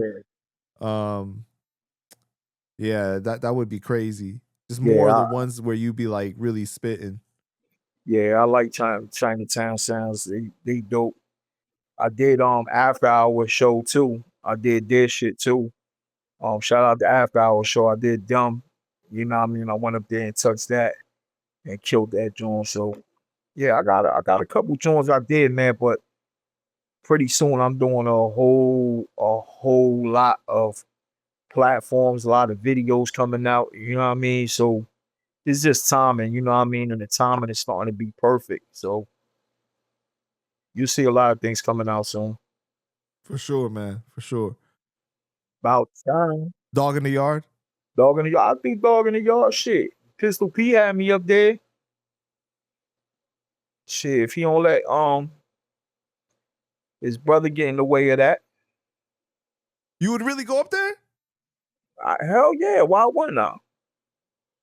I'll do Dog in the Yard, why not? That would be pretty crazy though. Why wouldn't I? I never had no beef with Pistol Pete. You know what I'm saying? I walked through the halls with him when I was with Slay, and even at that time, when I was going through my shit with Joe, with Fat Joe, it was always a respect. He would see me with my people, I see him with his. We just look at each other, nod, say what's up, and keep it going. You feel me? You know what I mean? Like, I never had nothing to say bad about that man. I don't know that man to talk about. You feel me? Right. I never heard him say nothing about me, so I ain't got no problem with that dude. That's fair. You know what I mean? Fair. All right. What do you think about Verzuz, the artist competition? I think it's getting watered down a little bit. I don't know. I think they gotta make it. They gotta like reinvent themselves or something. I don't know. To me, it's like getting watered down. You know how in the beginning it was more like, to me, it was more competitive. Everybody was into it. Now it's like, I don't know, it's more like a gimmick now. Just my take on it. You feel me? How you feel about it? My thing is, how the hell did B2K just lose to Pretty Ricky? They did? Yeah. Oh shit. See, sometimes I'm not saying Pretty Ricky don't got hits. Don't get me wrong. But what I'm saying though is that like B2K is like a bigger brand. Yeah. I feel like, you know what I'm saying? Like people know them more. It's just like, that was crazy to me. I don't know how they lost that. But that was like the other battle with who was it? Was it Amorion? He was battling who was it that Amorion? Mario? Yeah, Mario killed it. Yeah, that's so sometimes, you know what I mean, you can't, and Amorion is the bigger name, but Mario killed him. Yeah. Omarion be doing all them backflips and all the fucking you got served moves and shit like that. You know what I mean? Yeah. Hell yeah. He be doing all that crazy ass shit. And motherfuckers start pop locking and shit. Like dancing in the rain and shit like that after you done broke your leg and you trying to get it fixed. You know what I'm saying? That motherfucking Amorion start dancing and shit. Motherfucking nigga pop lock, break his hip down, old as hell. Oh shit. Oh man. Yo, you saw the joint with this nigga, what's his name and shit? Fucking Genuine with the socks, yo. Oh my God, yo. What's wrong with him, bro? What's wrong with Genuine? Because I feel like he just leaning into making himself a fucking persona, like just like a joke. That's what it looked like. Like he was joking. The motherfucker looked like motherfucking Omar, this nigga, Mike Epps. He looked like Mike Epps when he was doing the sock thing. He looked just like Mike Epps, yo. He looked. No, but I'm talking about a lot of things he does now. It's like not to be taken serious. Nah, silly shit on his performances. Yeah. He be acting. I think he just like I don't know if he be trolling or what, man. He be wilding, bro. It's He be crazy. wilding. And it's a bad look for him because everybody talking about Exactly. that. It don't look good. I said, this motherfucker lost his mind. What you think of Kanye saying no one can beat him in a versus? Yeah, you know, it's just like I just said, motherfucker lost his mind. Motherfucker, Kanye crazy, yo. Y'all know Kanye ain't right, man. T.I. is ridiculous.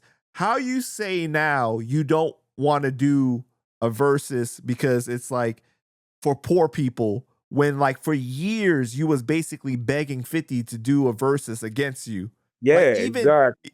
Timbaland was in the comments going, huh? Like, you know, it didn't make sense. He said, huh? Yeah. Yeah, he be chirping. I think he just be wanting attention. I don't know. T.I. He just wants some expeditiously. I want to expeditiously, you know what I mean, do the versus battle. Yo, the way that he be flipping into the thesaurus and dictionary with the ebonics and stuff, this motherfucker needed an award. He like an old ass politician and shit. Old ass mixed with a pimp. That's his lineage. That's his lineage right there. Fucked up pimp. Fucked up fake ass pimp and shit. That nigga crazy. Yo, his son is even crazier.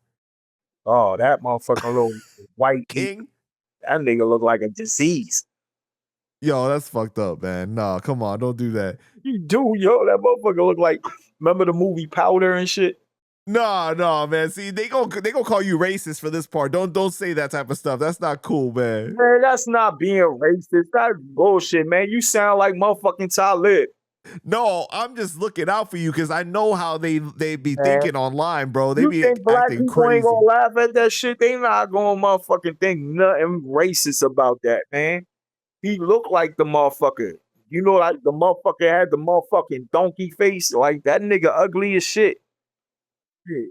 Black people know that motherfucker ugly as hell. They don't even claim that motherfucker.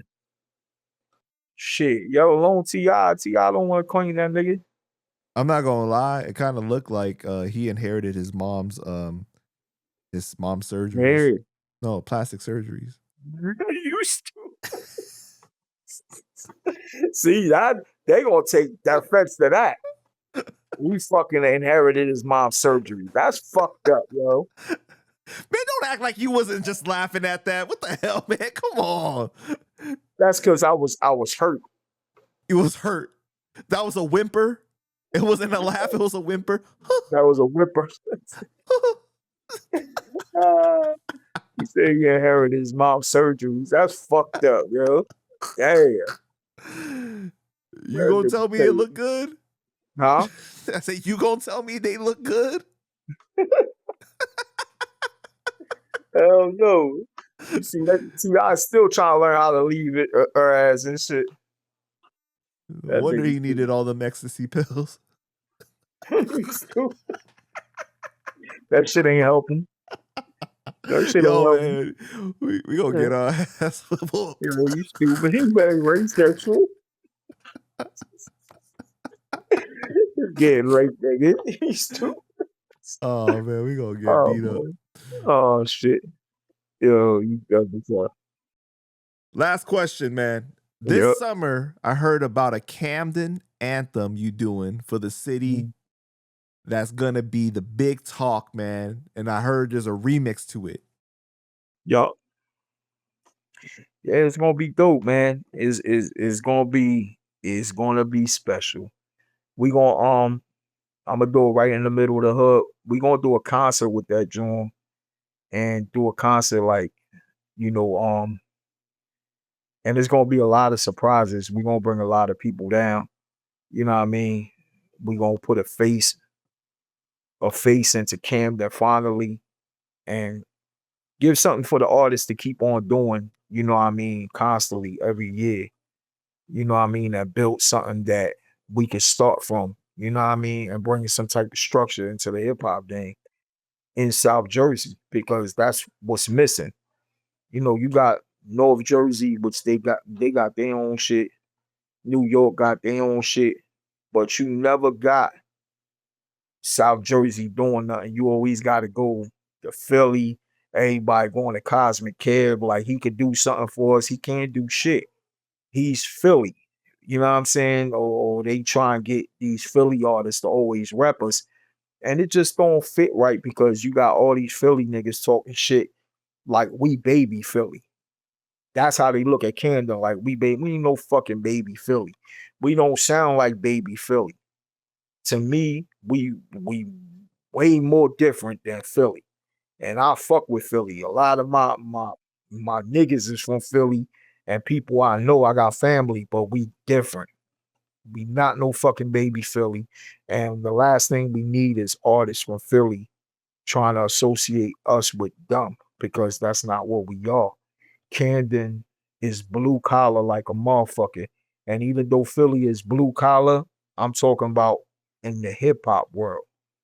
Motherfucking in the hip hop world in Philly, they more flamboyant and shit like that.